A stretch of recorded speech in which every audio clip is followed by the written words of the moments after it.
যাদবপুর বিশ্ববিদ্যালয়ের accessible library এবং forum for students with ডিসেবিলিটিজ এর যৌথ উদ্যোগে এখন শুরু হচ্ছে কোয়ারেন্টিন রিডিংস। ষষ্ঠ পর্যায়ে আপনারা শুনছেন গৌর কিশোর ঘোষের উপন্যাস জল পড়ে পাতা নড়ে। অ্যাক্সেসিবল লাইব্রেরির পক্ষে উপন্যাসটি পাঠ করেছেন নন্দিনী সরকার এবং শ্রুতিগ্রন্থটি নির্মাণ করেছেন শুক্লা রায়। জল পড়ে পাতা নড়ে, আজ পঞ্চম পর্ব।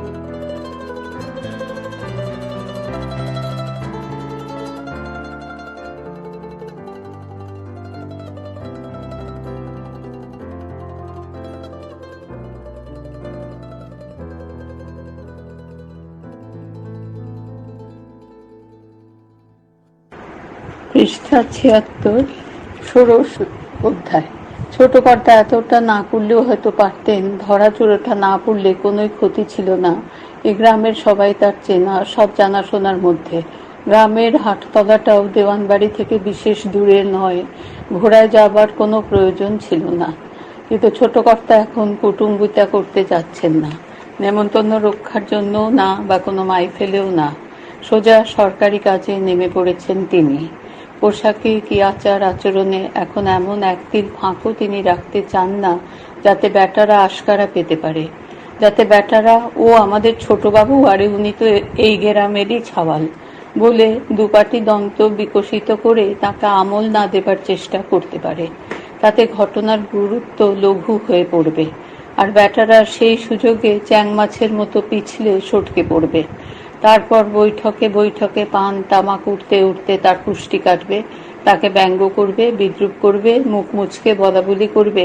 ওই কি করলো তোমাকে সেতলা দারোগা? আমাকে কি করতে পারলো? ওই তো তার মুরদ। হ্যাঁ।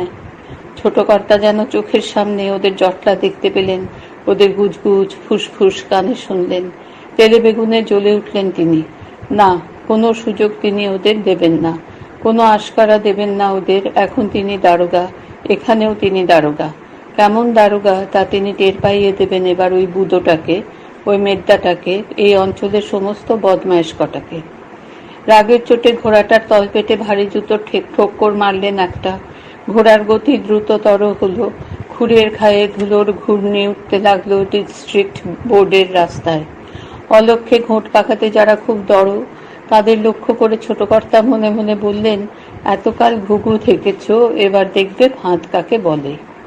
হাটতলার কাছে এসে আবার এক গুঁতো খেল ঘোড়াটা। সদর্প লাফ মেরে নয়ানজুলিটা পেরিয়ে হাটতলায় ঢুকে পড়ল। চালাগুলোর টিনে তার খুরের খটাখট খটাখট শব্দ প্রতিধ্বনি তুলতে লাগলো। একটা বড় কুঁকড়ো ডিঙি মেরে মেরে এগিয়ে আসছিল। আচমকা দড়বড় দড়বড় শব্দ চতুর্দিকে ধ্বনিত হতেই কক ক কক ক করে দৌড় মারল। এক ঝাঁক পায়রা দানা খুঁটে খাচ্ছিল, ঝপ করে উড়ে গেল। দুটো বিড়াল বেদম ঝগড়া করছিল, পালালো। একটা ঘেউ কুকুর গুপে ময়রার দোকানের সামনে মাটি থেকে ছানার জল চেটে খাচ্ছিল, হকচকিয়ে একবার চেয়ে দেখল। হাটতলা যারা ঝাঁট দিচ্ছিল, তারা ঝাঁটা চালাতে চালাতে চোখ বেঁকিয়ে ছোট কর্তাকে দেখে নিল একবার। আগরওয়ালা গদিতে বসে হিসেব কষছিল। দারোগাকে তার গদির দিকে তীর বেগে ঘোড়া ছুটিয়ে আসতে দেখে ভয় পেয়ে গেল। কোনো অপরাধ করেনি সে, আইন ভঙ্গ করেনি, তবুও তার বুক দূর দূর করতে লাগলো। আর সে তৈরি হলো অবশ্যম্ভাবী একটা অতিশয় বাজে খরচের হিসেব লিখতে। সে তার অভিজ্ঞতা থেকে জানে, দারোগা আসা মানেই কিছু গাঁট গচ্চা যাওয়া। আগরওয়ালা এখানে অদ্ভুত এক পরিবেশের মধ্যে বাস করে। এখানে তার কারোর সঙ্গে সদ্ভাবও নেই, কলহও নেই। দরকার পড়লে টাকার জন্য হাত পাতে সবাই, শোধ দেবার বেলায় বেগ দেয় সবাই। তার ভাই বন্ধু এখানে কেউ নেই, সমাজও নেই। একমাত্র আইনই তার রক্ষক। তাই স্থানীয় দণ্ডমুণ্ডের কর্তাদের পায়ে সে নফরের মতো লুটিয়ে পড়ে। পৃষ্ঠা ৭৭। নজরানা দিয়ে সন্তুষ্ট রাখে। আগরওয়ালকে দেখে কেউ বুঝতে পারবে না এ গ্রামের তাবৎ লোককে কিনে রাখবার মতো টাকা তার আছে। কিন্তু সে বিষয়ে তার গর্ব নেই, অহংকার নেই। সঞ্চয় প্রবৃত্তি আর অপরিসীম সতর্কতা, হৃদয়বৃত্তির এই দুটি স্রোতে সে তার জীবনের নৌকো খুলে দিয়ে বসে আছে। সে জানে এখানকার সবাই তাকে মনে মনে ঘৃণা করে, কিন্তু তার বুঝি কাউকে ঘৃণা করার সময়ও নেই। আগরওয়ালা কোনো রকম বাহানা না করে যা অবশ্যম্ভাবী তার জন্য তৈরি করতে লাগলো নিজেকে। গরিবের উপর বেশি জুলুম যাতে না হয় তার জন্য প্রয়োজন হলে দারোগা বাবুর হাতে পায়ে যদি ধরতে হয় ধরবে সে। ঘাড় তাড়া রেখে শির না ঝুঁকিয়ে লড়াই করা যায়, প্রাণ ত্যাগ করা যায়, কিন্তু নির্বান্ধব বিদেশে নিঃসম্বলে সে ব্যবসা করা যায় না। ব্যবসা করে লক্ষপতি হওয়া যায় না। মূর্খের মতো বীরত্ব দেখিয়ে প্রাণ খুইয়ে ফাঁকা হাততালি পাওয়া যায়, হাতের ফাঁক রুপেয়ায় ভরানো যায় না। সে কাজে বীরত্ব নয়, ধীরত্ব চাই। মান রাখার জন্য তাতে প্রাণ খোয়ালে চলে না, মান দিয়েও প্রাণটি রাখাই আসল। মান খোয়ালে সব যায় না, আগরওয়ালা তা জানে। তাই সে প্রস্তুত হলো মনে মনে। কিন্তু না, দারোগার ঘোড়া আগরওয়ালার দরজায় থামল না, সবেগে বেরিয়ে গেল। বটগাছটাকে বাঁয়ে রেখে হাটতলায় অর্ধেক একটা চক্র কেটে বিশ্বেশদের গদির দিকে মুখ ফেরালো। সেখানেও থামল না, বিশেষদের গদির ধার ঘেঁষে সোজা পূব মুখে চলে গেল। থামল গিয়ে মেঘদার সাহেবের ওখানে। ভক্ত দফাদার জানত দারোগা বাবুর ঘোড়া হাটতলায় ঢুকে দুলকি চালে সোজা পথে প্রেসিডেন্ট সাহেবের ওখানে গিয়ে উঠবে। সে তাই জায়গা মতোই দাঁড়িয়েছিল। মতলব ছিল দারোগা বাবুর ঘোড়াটি নাগালের মধ্যে আসা মাত্র সে তার লাগামটি ধরে ফেলবে, তারপর দারোগা বাবুকে সসম্মানে নিয়ে যাবে প্রেসিডেন্ট সাহেবের গদিতে। যত্ন করে তাকে নামাবে ঘোড়া থেকে, তবে না তার আনুগত্য প্রকাশ পাবে, চাকরি পাকা হবে। এই তো দস্তুর। তাই নিশ্চিন্তে সে হাটতলায় কোনায় দাঁড়িয়েছিল। কিন্তু তার মাথায় আকাশ ভেঙে পড়ল তখন সে যখন দেখল দারোগা বাবুর ঘোড়া গুপে ময়রার দোকান বরাবর না এসে ডান দিকে দরবড়িয়ে দৌড় মারল যাক চলে। দারোগা বাবু ওদিকে যান কোথায়? ভক্ত ঘোষ ছোলা লাঠি বেল্ট পাগড়ি সামলে ছুট দিল ঘোড়ার পিছু পিছু। কিন্তু ঘোড়া যে বাতাসের আগে ছুটছে, তার পিছু ধরবে কি করে? ভক্ত হন্তদন্ত হয়ে আগরওয়ালার গদির সামনে দিয়ে যেতেই আগরওয়াল তাকে ডাকল, আরে ভাই দফাদার, যারা শুনো তো, কি ব্যাপার আছে সে আজ, বাতাও না ভাই। দারোগা বাবুকে তো নতুন লাগলো, বদলি এসেছেন কি? পালা পার্বণে ভক্ত ঘোষ পার্বণী বেশ ভালো রকমই পায় মারওয়াড়ি বাবুর কাছ থেকে। তার ডাক অমান্য করতে পারে না, অথচ ঘোড়াটা তার চোখের বাইরে চলে যায়। সে তাড়াতাড়ি হাত এড়ানো জবাব দিল, উরে বাস, এখন কি দাঁড়ানোর সময় আছে মারওয়াড়ি বাবু? জবর ইনকোমারি শুরু করেছেন আমাদের নতুন দারোগা। এই গ্রামেই ওই দেওয়ান বাড়ির ছোটবাবু তিনি। এই প্রথম নিজের থানায় আলেন, মিজাজ খুব কড়া, আজ কি হয় কে জানে। মারওয়াড়ির মনে আরো খানিক কম্প তুলে ভক্ত সটকে পড়ল। বিশেষদের দোকানের সামনে দিয়ে যেতেই বুদো নিরাপদ আরো কেকে সব কলকল করে উঠল, ও ভক্ত, ও দফাদার, শোনো দিনে দেখি। বলি ব্যাপারটা কি? ভক্ত আর দাঁড়ালো না, যথেষ্ট দেরি হয়ে গিয়েছে, তাছাড়া সে জানেই বা কি। কিন্তু সে দফাদার দারোগার গতিবিধি সম্পর্কে সে কি জানে আর কি জানে না বাইরের লোকে তা জানবে কেন? তাই সে সেখানে একটুও না থেমে ঘাটটা ঈষৎ ফিরিয়ে দফাদারি কায়দায় জবাব দিল, ব্যাপার খুবই গুরুচরণ মশাই, তৈরি থাকেন, সময় হলে সবই জানতে পারবেন। তারপর গটগট করে এগিয়ে গেল মেদ্দা সাহেবের গদির দিকে। পৃষ্ঠা ৭৮। বুধো ভুয়ে এবার ফাঁপুড়ে পড়ল। ভোরবেলায় রামকৃষ্ণর মুখে সমন পাওয়া স্তক মন খুঁতখুত করছিল তার। এই ছোট খুড়ো লোকটা যেন কেমন কেমন। বুধোকে বাড়ির উপর ডাকলেই তো পারতেন, তা না করে এখানে আসতে বলার মানে কি? নিরাপদকেও আসতে বলা হয়েছে। স্পষ্ট নয়, ছায়া ছায়া কতগুলো আতঙ্ক বুধোর মনে ঘুরপাক খেতে লাগলো। তার সঙ্গে ছোট খুড়োর কি এমন কাজ থাকতে পারে? তাকে এখানে আসতে বলা হলো কেন? ছোট খুড়ো ধরাচুরো পড়েই বা এমন হাটময় ঘোড়া দাবড়ে বেড়াচ্ছেন কেন? দোকানের সামনে তার ঘোড়া আসা মাত্র তারা সবাই তাকে অভ্যর্থনার জন্য দরজায় এসে দাঁড়িয়েছিল। বুধো ভুঁয়ে মুখিয়েই ছিল। ছোট কর্তা নামা মাত্র সে এগিয়ে যাবে, এই যে ছোট খুড়ো আসেন আসেন বলে ভিতরে আনবে তাকে, হাঁক ডাক করে তামাক দিতে বলবে, ঘোড়াটা বাঁধতে বলবে কাউকে। কিন্তু ছোট কর্তা ভ্রুক্ষেপও করলেন না, থামলেনও না, এমনকি ঘোড়ার গতিও কমালেন না। এ আচরণের মানে কি? তারপর ভক্ত দফাদারি বা তার দিকে আর চোখে চাইল কেন? বুধো ভুঁয়ের ধারণা ভক্ত শুধু তার দিকেই চেয়েছে। কেন বলল তৈরি থাকতে? তৈরি থাকার মানে কি? না, সব মিলিয়ে ব্যাপারটা খুব সুবিধের ঠেকছে না। হঠাৎ বুদোর মনে হলো তার একটা চোখ তীর তীর করে নেচে উঠল। কোন চোখ নাচল? সেদিকে মনোযোগ দেবার আগেই চোখের নাচন বন্ধ হয়ে গেল। আর গেল বা ডান চোখ নাচল কি বাঁয়েরটা সেটাও মনে করতে পারছে না সে। কি ব্যাপার, পুরুষ মানুষের ডান চোখ নাচা ভালো, বুদো তা জানে, সেটাই নেচেছে। নিশ্চিতভাবে বুদো তা জানতে পারলে নিশ্চিন্ত হতে পারত, কিন্তু খেয়াল করেনি সে। বুঝতে পারছে না, এখন এই ঘটনাই তাকে যেন অস্বস্তিতে অস্থির করে ফেলল। এবার বুদো সব চিন্তা ঝেড়ে ফেলে তার চোখটা আবার নাচে কিনা সেদিকে মন দিতে প্রাণপণে চেষ্টা করতে লাগলো, যেন চোখ নাচার উপর তার মরা বাঁচা নির্ভর করছে। বুদো ভুঁয়ে কতক্ষণ এদিকে তার মনটাকে আটকে রেখেছিল সে খেয়াল ছিল না। গোপালের ভাইপো গদা গলদ ঘর্ম হয়ে দোকানে ঢুকে যখন চেঁচিয়ে উঠল, আরে বাস, আজ মেদ্দা সাহেবের দোকানে যেন ভূমিকম্প লাগিছে। আমাদের ছোটবাবু দারোগা গহরের আর ছোলে মানরে এমন ঘাপাতিছেন যে মেদ্দা পর্যন্ত থরথরিয়ে কাঁপতি লাগিছে। একথা শুনেই বুদোর বুক খালি করে নিশ্চিন্তের নিঃশ্বাস পড়ল। বুঝে ফেলল বুদো ছোট কর্তার মতলবখানা কি। রামকৃষ্ণর কাছে বুদো শুনেছিল এই থানায় বদলি হয়ে এসেছেন ছোট খুড়ো। গহর আর ছোলেমানের যখন ঝুড়েছেন তখন বিষয়টা নিশ্চয়ই নিরাপদ সংক্রান্ত সেই গোলমালটা। বুদো হাসতে হাসতে বলল, বুঝলে গোপাল, আমাদের ছোট খুড়ো যেন বাতাসের মুখী খবর পায়। নিরাপদ বলল, কি ব্যাপার ও বুদোদা? ছোটবাবু মেদ্দার ওখানে অত উস্তম কুস্তম করতেছেন, বলি ব্যাপারখানা কি?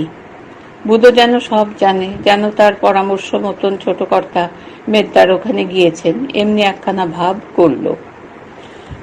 নিরাপদকে চোখ টিপে বলল, যথা ধর্মং তথা জয়ং, অর্থাৎ কিনা ধর্মের কল বাতাসে নড়ে। এখন চুপচাপ থাকো, ছোট খুড়ো এখন নাড়ে বিটাগের গালে বিনা জলে খুর ঘষতিচ্ছে তো, কাজটা চুকোয়ে মদ্দরে এখানে আগে আসতি দাও, তখন সবই জানা যাবে। আমারে যখন খবর দিয়ে আনা হয়েছে এখানে, তখনই বুঝেছি আজ এক কাণ্ড হবে। তার উপরে সারাক্ষণ ডান চোখটা নাচতিছে। ওরে তামুক সাজ, তামাক এলে বেশ জম্পেশ করে টান লাগালো বুদো। তারপর কিছুক্ষণ চক্ষু নিমিলিত করে থাকলো। পৃষ্ঠা ৭৯। নিরাপদ বুদোর গা ঘেঁষে বসলো এসে। মিচকি মিচকি হেসে বলল, তার মানে এবারকার মড়কটা ভাগ্নি জামাইয়ের উপর দিয়ে গেল কি কও? দোকান শুন্ধু লোক নিরাপদর কথায় হেসে উঠল। বুদো হাসতে হাসতে বলল, রসিকতাটা বড় লাকসই হয়েছে। তার ছোট খুড়ো আমাদের থানায় আসে ভালোই হলো। মাথার উপরে নিজেদের লোক থাকলে উনো বল দুনো হয়ে ওঠে, কি কও? সবাই মাথা নাড়ল, সে তো ১০০ বার। এমন সময় ভক্ত ঘোষ এসে সরকারিভাবে ঘোষণা করল, বড়বাবু আসতেছেন। বুদো ফরন কাটল, বড়বাবু আবার কি ডাগো? ভক্ত যথাসম্ভব চাপরাসের মর্যাদা বজায় রাখবার জন্য বিরস কণ্ঠে বলল, দারোগা বাবু। বুদো হাসতে হাসতে বলল, তোমাদের যিনি বড় আমাদের তিনি ছোট, বুঝলে দফাদার? ভক্ত কি একটা জবাব দিতে যাচ্ছিল, কিন্তু তার আগেই ছোট কর্তা উপস্থিত হতেই সে তটস্থ হয়ে দাঁড়িয়ে পড়ল। পুলিশি জুতো মশমশিয়ে ছোট কর্তা দোকানে ঢুকে পড়লেন। একগাল হেসে বুদো, আসেন আসেন ছোট খুড়ো বলে হাত বাড়িয়ে এগিয়ে গেল। ছোট কর্তার সঙ্গে সঙ্গে মাঝখাই গলায় দিলেন এক দাবড়, কুটুম্বিতে রাখো। সেই আওয়াজে বুদোর প্রায় কাছা খুলে যায়, অবস্থা এমনই বেসামাল হলো। গোপালের মনে হলো তার ৮ চালা টিনের ঘরখানার মটকা বুঝি খুলেই গেল। সব থেকে হকচকিয়ে গেল নিরাপদ। একটু আগে বুদোর কথায় ভর দিয়ে সে যে জমির উপর দাঁড়িয়েছিল, ছোট কর্তার এক ধমকে সে জমি তার পায়ের তলা থেকে শট করে যেন সরে গেল। সে শুধু ফ্যাল ফ্যাল করে বুদোর মুখের দিকে চেয়ে রইল। ছোট কর্তা বুদোকে আরেক ধমক দিলেন, খুব বুঝছি মাতব্বর হয়ে উঠিছ, পাখনা গজায়েছে? হ্যাঁ, বলি পিঁপড়েগের পাখনা কখন গজায় তা জানো? হ্যাঁ জানে বই কি, পিপিলিকার পাখা ওঠে মরিবার তরে। এ কথা জানে বলেই বুদো আরো ফ্যাসাদে পড়ল। এখন এই মারাত্মক উত্তরটা দেয় কেমন করে? বুদোর তখন সব তালগোল পাকিয়ে গেছে, বুকের রক্ত শুকিয়ে এসেছে, আর হাঁটু দুটোতে কেমন যেন কম্প ধরেছে। ছোট কর্তা আবার ধমক দিলেন, পিঁপড়ের পাখা কখন গজায়? মরবার সময়। এ অল্প বয়সে তোমাদের আবার মরবার স্বাদ হলো কেন? জেল ফাটকে না যায় বুঝি আর ছাড়বা না? দাঙ্গা করার জন্য খুব যে কোমর বাঁধিছ, এবার যে ওই কোমরে দড়ি পড়বে। নিরাপদ চোখে অন্ধকার দেখল। বুদো ফুদো সব পায়ে যাবে, মরতে মরবে সেই তো দোষী। তার কোমরে দড়ি বেঁধে হিড় হিড় করে টেনে নিয়ে যাবে 5 জনের চোখের ওপর দিয়ে। কিন্তু নিরাপদর দোষী বা কোনখানে? হাতে তো সে নতুন তোলা তুলছে না, তোলা দিতে গায়ে গুয়ে সব সালাই করে। কিন্তু সেসব আপত্তি শুনলে তো নিরাপদকে শুকিয়ে মরতে হয়। তাকে গোপাল মাইনে দেয় তো মাত্র 2 টাকা। 2 টাকায় কার পেট চলে? তারপর নিরাপদর নেশার একটা খরচ আছে। ভূপাল সাউ তার অবশ্য বন্ধু লোক, রোজগার নেশা সেই চালিয়ে দেয়, নগদা কড়ি গুনতে হয় না। কিন্তু ভূপাল সাহের ব্যবসা মদ বেচা, সে তো দান ছত্র খুলে বসেনি, তাই নিরাপদ তার হাটের খরচটা চালিয়ে দেয়। আর আছে ওই খোঁড়া মাগিটা কেষ্টদাসী, তারও তো খরচ আছে একটা। মাগির আবার নোলাটা ভালো জিনিসের গন্ধে সপ সপ করে, তার জন্যই তো নিরাপদকে খোয়ার সহ্য করতে হচ্ছে। তা ছোলেমান সালারি বা এত লাট সাহেবি কিসের? তোলা তো সবাই দেয়, গোমস্তাকে মারধর করে কে? কিন্তু এসব যুক্তি কি টিকবে দারোগা বাবুর কাছে? যেরকম মার মূর্তি, তার কোনো কথা পাড়াই যে দায়। বুধো যে বুধো, অমন চৌখস লোক। দারোগা বাবুর সঙ্গে যার অত আত্মীয়তা, সে যে কেমন আত্মীয়তা সে তো দেখা গেল। সেই ভুঁয়ের পো কেমন নেতা মেরে গেছে, দেখাচ্ছে যেন বিড়ালের থাবায় নেংটি ইঁদুর। ওর কাছে নিরাপদ তো কীটস্য কীট। পৃষ্ঠা 80। অথচ ঘোট পাকাতে বুধোই এগিয়ে গেছে, গোপালকে তাতিয়েছে, ব্যবস্থা বন্দোবস্ত যা কিছু সেই করেছে। কাল যারা নিকিরিদের হাট ভাঙবে তাদের এনে গোপালদের দুর্গাবাড়ির চাল ছাইতে লাগিয়ে দিয়েছে। বুধোর পেটে পেটে বুদ্ধি, কিন্তু এখন কোনো বুদ্ধি খাটবে না ঘর পোড়ার কাছে। দারোগা বাবুর ঘাপান খাও বসে বসে। নিরাপদর একবার ইচ্ছে হলো সব ফাঁস করে দেয়, দিয়ে দারোগা বাবুর পা জড়িয়ে ধরে এবারকার মতো মাফ চেয়ে নেয়। মরুক শালা বুধো। কিন্তু এর মধ্যে গোপাল রয়েছে যে, বাসরে, গোপাল চটলে গ্রাম থেকে চিরজীবনের মতো নিরাপদর অন্য উঠবে। তাই সে চুপ মেরে গেল। সে স্পষ্ট বুঝতে পারল সসেমিরা অবস্থায় পড়েছে। এখন এগুলি ভেড়োর ভেড়ো, পিছুলে গুয়োর বেটা। ডাক ছেড়ে কানতে ইচ্ছে করলো তার। সে মনে মনে জটা শিবের শরণ নিল। এ যাত্রা উদ্ধার করে দাও বাবা, মানত করছি, গাজনের দিন 1 বোতল আসল মাল তোমার মাথায় ঠেকিয়ে প্রসাদ নেব। গোপাল চুপ করে বসে বসে ভাবছিল, খবরটা থানা অবধি পৌঁছলো কি করে? বড় কেলেঙ্কারি হয়ে গেল দেখছি। ছোট কর্তা যে এই থানায় বদলি হয়ে এসেছেন সে খবরও তো কেউ তাকে দেয়নি। কত বড় একটা সুযোগ ছিল, এই সুযোগে সে দিব্যি সরকারি মহলে ঢুকে যেতে পারত, খাতির জমাতে পারত। ইস, কত বড় একটা মৌকা মিলেছিল তার। এই উজবুকগুলোর জন্য সব ভেস্তে গেল। খুব আফসোস হলো গোপালের, চটেও গেল মনে মনে। বুধোটার জন্য তো কোনো কাজ চুপে চাপে সারবার উপায় নেই। দিন রাত ধর্মরাজার মেড়ার মতো তাল ঠুকে বেড়াচ্ছে। এখন গোয়ার মদ্য যদি টের পায় লেঠেলরা তার বাড়িতে মজুত রয়েছে, টের পায়নি তাই বা কে বলল? সঙ্গে তো সিপাই নেই, সেগুলো তার বাড়িতে এতক্ষণ মোতায়েন হয়েছে কিনা কে জানে। তাহলে হেনস্তার আর বাকি থাকবে না কিছু। গোপাল ধীর মাথায় কর্তব্য ঠিক করে নিল। দোকানের পিছনের দিকে কাজের ছলে এগিয়ে গেল। ইশারা করে ভাইপোকে ডাকলো। চুপি চুপি বলল, যদি দেখি সিপাইতে বাড়ি ঘিরে রাখেছে তাহলে তাদের কবি দারোগাবাবু কলেন তিনি এক্ষুনি আসতেছেন, বলেই চলে যাবি নীল বাগানে। লাঠিগুলো সব নদীতে ফেলে দিবি, তারপর ঘর ছাওয়া নিয়ে ওগেরে খানিকক্ষণ গালিগালাজ করবি, বাবারে তাড়াতাড়ি দোকানে পাঠায় দিবি। আর যদি দেখিস সিপাই টিপাই ধারে কাছে নেই, তাহলে সব ব্যাটারে টাকা পয়সা চুকিয়ে দিয়ে বিদায় করে দিবি। যা, দেরি করিস নে, আমার সাইকেলখানা নিয়ে যা। ভাইপোকে 5 দৌড় দিয়ে বের করে দিয়ে গোপাল কাপড়ের দোকানে কাজ দেখতে লাগলো। বুধোকে এ অবস্থায় একেবারে বাঘের মুখে ফেলে আসার জন্য কিছুক্ষণ তার মনটা খচখচ করতে লাগলো, কিন্তু আত্মরক্ষাও তো ধর্ম। বুধো এখন একেবারে একা পড়ে গেল তোপের মুখে। একবার মিনমিন করে বুঝি বলেছিল সে কোনো অন্যায় কাজ করেনি, তার সমাজকে যারা হুমকি দেখিয়ে অপমান করতে চেষ্টা করছে, সমাজের মান রক্ষার্থে সে তাদের চোখ রাঙানির জবাব দিয়েছে। তার উত্তরে ছোট কর্তা এমন দাবড় দিয়েছেন যে বুদোর মুখের কথা মুখেই জমে গেছে। খুব যে লম্বা চওড়া কথা বলতে শিখেছ হে। ছোট কর্তার কথাগুলো কথা নয় তো বুলেট। সমাজ রক্ষার ভার তোমার ঘাড়ে চাপালো কিডা? তোমার কথার ভাব দেখলেই মনে হয় এ রাজ্যটা যেন তোমারই। ভুলে যায়ও না, রাজত্বটা হচ্ছে পঞ্চম জর্জের।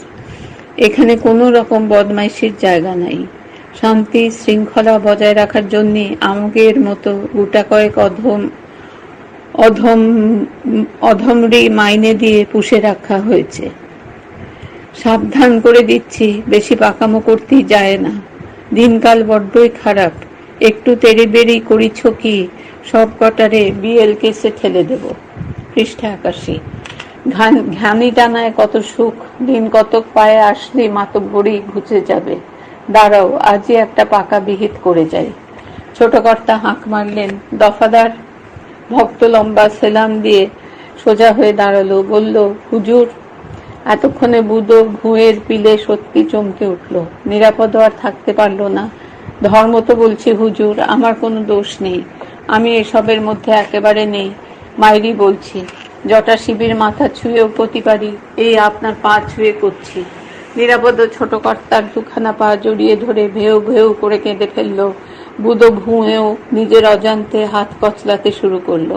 ছোট খুড়ো বলেই বুদো সামলে নিল। বলল, হুজুর, বেআইনি কোনো কাজ সত্যি আমি করিনি। গোপালজি জিজ্ঞেস করে দেখেন। এতক্ষণে বাবুরা মচকালেন। ছোট কর্তার মন থেকে মেঘ কেটে যেতে লাগলো। মোল্লাদের দৌড় ওই মসজিদ পর্যন্ত। মেদ্দাটাও আজ হাত কচলিয়েছে। কেমন একটা ফুর্তির ভাব ছোট কর্তার মনের মধ্যে ঠেলে ঠেলে উঠছে। মেঝে শোয়া নিরাপদের দিকে নজর পড়ল। কুকুর, নেড়ি কুত্তা, চাটুক পা। বুদো দুহাত সমানে কচলে যাচ্ছে, ছুঁচো কোথাকার। যাগ্গে, রাগ এখন অনেকটা পড়ে এসেছে তার। গোফে একটু তা দিয়ে নিলেন ছোট কর্তা। চারদিক তাকিয়ে ছোট কর্তা বলে উঠলেন, দোহার গেড়ে ফেলে মূল গায়েন গেলেন কনে? আমার চেহারাখানা বুঝি গোপালবাবুর তেমন পছন্দ হলো না? আগে এই যে আমি এখানেই আছি। গোপাল হন্তদন্ত হয়ে ছুটে এলো। ছোট কর্তা বললেন, কি এসব কি শুনতেছি? গোপাল খুব বিনীতভাবে বলল, ওসব মাথা গরমের কথা ছাড়ান দেন। আমরা থাকতে এখানে কোনো অঘটন ঘটবে না, এ আমি জোর করে করতে পারি। বাবারে আনতি লোক পাঠায় দিচ্ছি আলেন বলে। ছোকরা তো বেশ জাদু আছে, গুছিয়ে কাজ করতে পারে। ছোট কর্তা গোপালের ধীর স্থির ভাব দেখে চমৎকৃত হলেন। উন্নতি করবে জীবনে। এবার একটু নরম হয়ে ডাক দিলেন, দফাদার, প্রেসিডেন্ট সাহেবরে ডাকে আনো। খবর পেয়ে মেদ্দা সাহেব তৎক্ষণাৎ এসে পড়লেন। ছোট কর্তা জিজ্ঞাসা করলেন, কি পান্ডাগুলো নাচে তো? মেদ্দা সাহেব বললেন, যে। ছোট কর্তা বললেন, ঠিক আছে, আপনি একখানা মুচলেকা মুসবিধে করে আনেন তো, বাবুকে টিপ দস্তখত করায়নি। আর হ্যাঁ, বিশেষ মশাই আসতেছেন, একটা সালিশ বসাতে হয়। সালিশটা বসবে কনে? একটা নিরপেক্ষ জায়গা চাই। মেদ্দাদ সাহেব এবার ক্ষুণ্ণ হলেন। তিনি প্রেসিডেন্ট, এতকাল তার ওখানে সালিশ বসেছে। ছোট কর্তার হুকুমে এবার সে নিয়ম পাল্টে গেল। তার মানে ছোট কর্তা তাকেও বিশ্বাস করছেন না, দলে ঠেলে দিয়েছেন।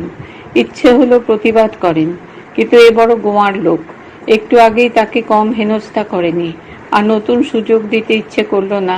কোনো জবাব না দিয়ে চুপ করে থাকলেন তিনি। ভক্ত ঘোষ বলল, হুজুর যদি কিছু মনে না করেন তো একটা জায়গার কথা কই। মেদ্দা সাহেব, গোপাল, বুদো সবাই দফাদারের মুখের দিকে চাইলেন। পৃষ্ঠা 82। ছোট কর্তা বললেন, কও। ভক্ত ঘোষ বলল, হুজুর, মারওয়াড়ি বাবুর গদিতে বসলেই হয়, তিনি সাতেও নেই পাঁচেও নেই। ছোট কর্তা বললেন, বেশ কথা, যা তারে খবর দিগে, আমার ঘোড়াডারেও নিয়ে আসিস। মেদ্দাদ সাহেব ক্ষুণ্ণ মনে বললেন, আমি তাহলে মুচলেকার মুসবিদেটা ওখানেই নিয়ে যাচ্ছি। ছোট কর্তা বললেন, বেশ কথা, ওগেরও আনবেন। সালিশের কাজ চুকিয়ে মুচলেকার দস্তখত টিপ নিয়ে ছোট কর্তা যখন ঘোড়ায় চাপলেন, তখন দুপুর গড়িয়ে গিয়েছে। লোকজন বিদায় নিতে মারওয়াড়ি হুজুরকে অনেক মিনতি করে পেস্তার শরবত খাইয়েছে। আর ঠিক ঘোড়ায় উঠবার মুখে 25টের উপর টাকা তোড়ায় বেঁধে এনে গরুর পক্ষীর মতো হাত জোড় করে দাঁড়িয়ে থেকেছে।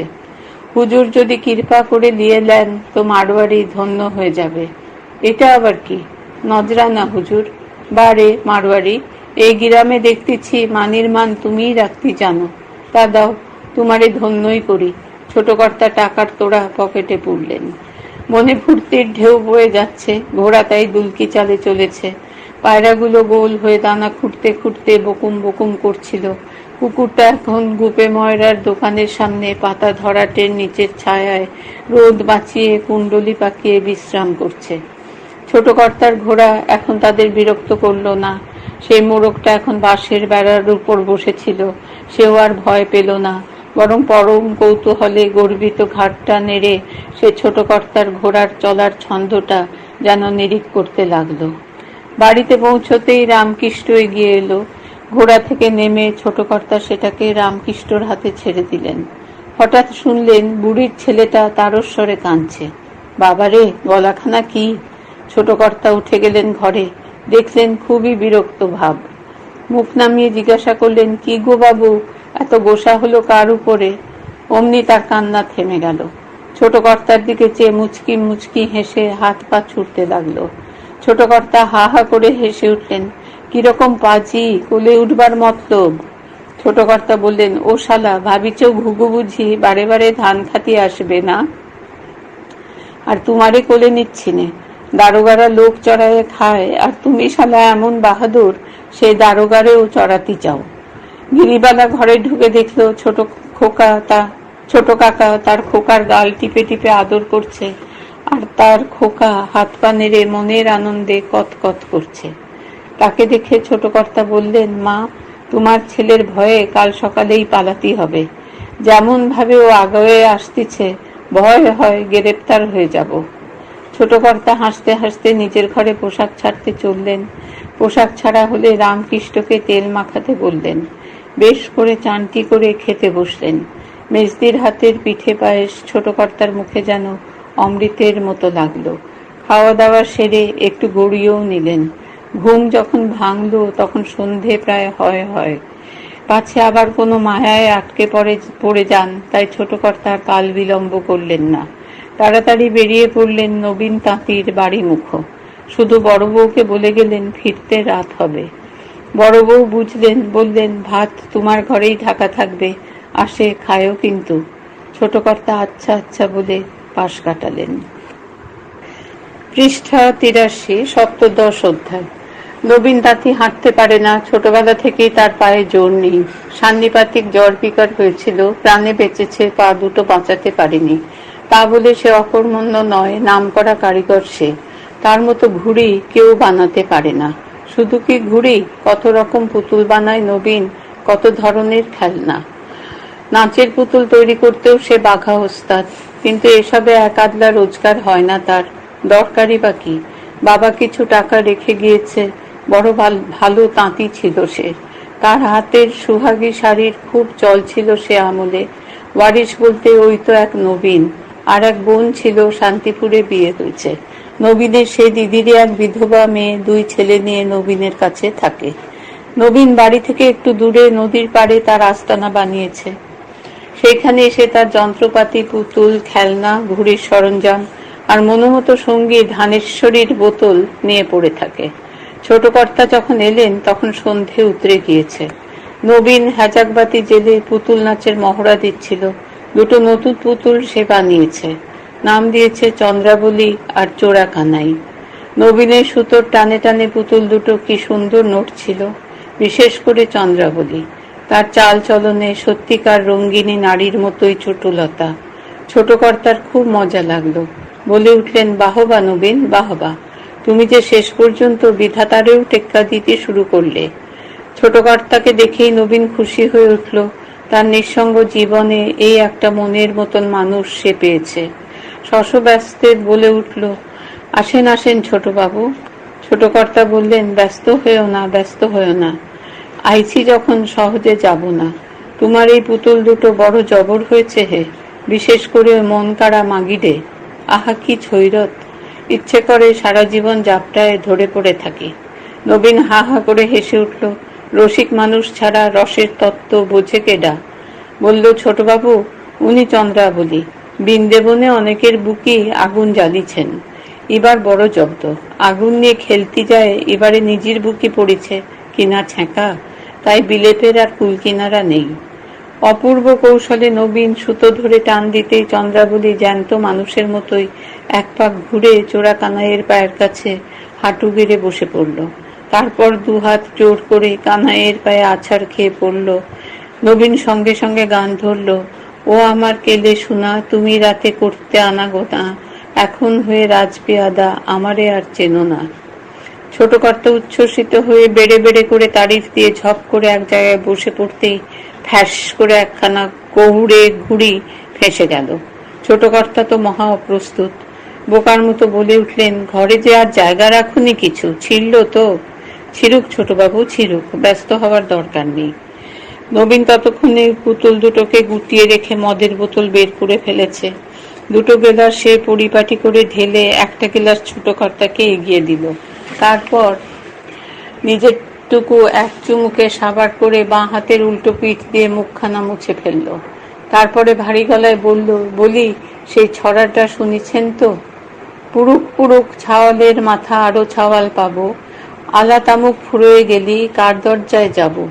তা আমারও সেই কথা, ঘূর্ণি গেলি আবার ঘূর্ণি পাবো, বানায় নেব আরেকখান। ও তো এই হাতের মধ্যেই থাকলো, কিন্তু আপনি গেলি কার দুয়ারে খুঁজতে যাব, পাবোই বা কনে? ছোট কর্তার শিরা উপশিরা দিয়ে মদের তীক্ষ্ণ স্রোত বইতে লেগেছে। নবীনের কথায় মিচকি মিচকি হাসতে লাগলেন। নরম গলায় বললেন, কি সুখী তুমি রাত দিন এত ঘূর্ণি বানাও। নবীন আরো খানিক মদ ঢাললো গেলাসে, ঢাললো গলায়। তার চোখ দুটো চকচক করতে লাগলো। সুন্দর হাওয়া উঠে আসছে নদীর দিক থেকে, শীতল হাওয়ায় প্রাণ যেন জুড়িয়ে যাচ্ছে। নবীন ধরা গলায় বলল, ছোটবাবু, 3 রকম জীব আছে জগতে, স্থলচর, জলচর আর খেচর। আপনারা হলেন গিয়ে স্থলচর। কত জায়গায় ঘোরেন, কত দেশ বিদেশে যান, কত কি দেখেন। ভগবান আমারে মারি রাখিছেন। এই জীবনে স্থলচর হওয়া আর আমার হলো না, তাই খেচর হবার স্বাদ হয়েছে। ঘূর্ণি বানাই, আর এই ঘূর্ণির সঙ্গে মনডারে বাঁধে দিই, জানেন তো? নবীন গুনগুন করে গান ধরল, চিলে করে ঢিলে মিলে কৌড়ে মারে টান, পতঙ্গা উঠে বলে আরো সুতো আন। নবীন বলল, ওই পতঙ্গার সঙ্গে মন বাঁধে সুতো ছাড়তে থাকে। মনে মনে বাসনা একদিন উপরে উঠে পতঙ্গা সুতোর টান আর গেরাজ্জি করবে না, সুতো কাটে উঠে যাবে উপরে, আরো উপরে, মেঘের দেওয়ালের পাশ কাটায়ে সোজা ঢুকে পড়বে চাঁদ তারার রাজ্যে। ওর সঙ্গে আমার মনও যাবে উড়ে। দিন রাত বসে বসে আর ভালো লাগে না ছোটবাবু, আমার তো ডানা নেই, না হলে নিজেই একদিন উড়ন দিতাম। নবীনের কথার জন্যেই হোক কি মদের তেজেই হোক, ছোট কর্তাও উঠছিলেন এতক্ষণ। নবীনের কথা শেষ হওয়ার সঙ্গে সঙ্গে তিনি যেন ঠক করে নেমে পড়লেন মাটিতে। আমেজটা নষ্ট হলো। ছোট কর্তার মনে হলো নবীনটা সাধক লোক। কি আশ্চর্য, জগৎ শুদ্ধ লোক যখন বিষয় সম্পত্তি নিয়ে প্রভাব প্রতিপত্তির জন্য কামড়া কামড়ি খেয়ে করছে, দাঙ্গা হাঙ্গামা বাঁধাতে ব্যস্ত, নবীন তখন ঘুড়ি বানিয়ে আর পুতুলের জগৎ সৃষ্টি করে কাল কাটাচ্ছে। কি না, চাঁদ তারায় ঘুরে বেড়াবে। এমন লোক কটা হয়? ছোট কর্তা বললেন, তোমার এই মন যদি জগতের অর্ধেক লোক পাত নবীন, তো দেখতে দুনিয়ার চেহারা বদলায় যেত। নবীন বলল, মন বড় জুয়াচোর ছোটবাবু, ওর গতিবিধি কিটা জানতে পারে। ওর কথা ছাড়ান দেন, এবার আপনার কথা কন। আজকাল বড় একটা আসেন নাই দিক, দেশ গাঁকি ছাড়ে দিলেন। ছোট কর্তা পরিহাস করলেন, কার কাছে আর আসবো কও, ভাবের মানুষ যে ছিল, তিলক কাটে সে বষ্টুমি হলো।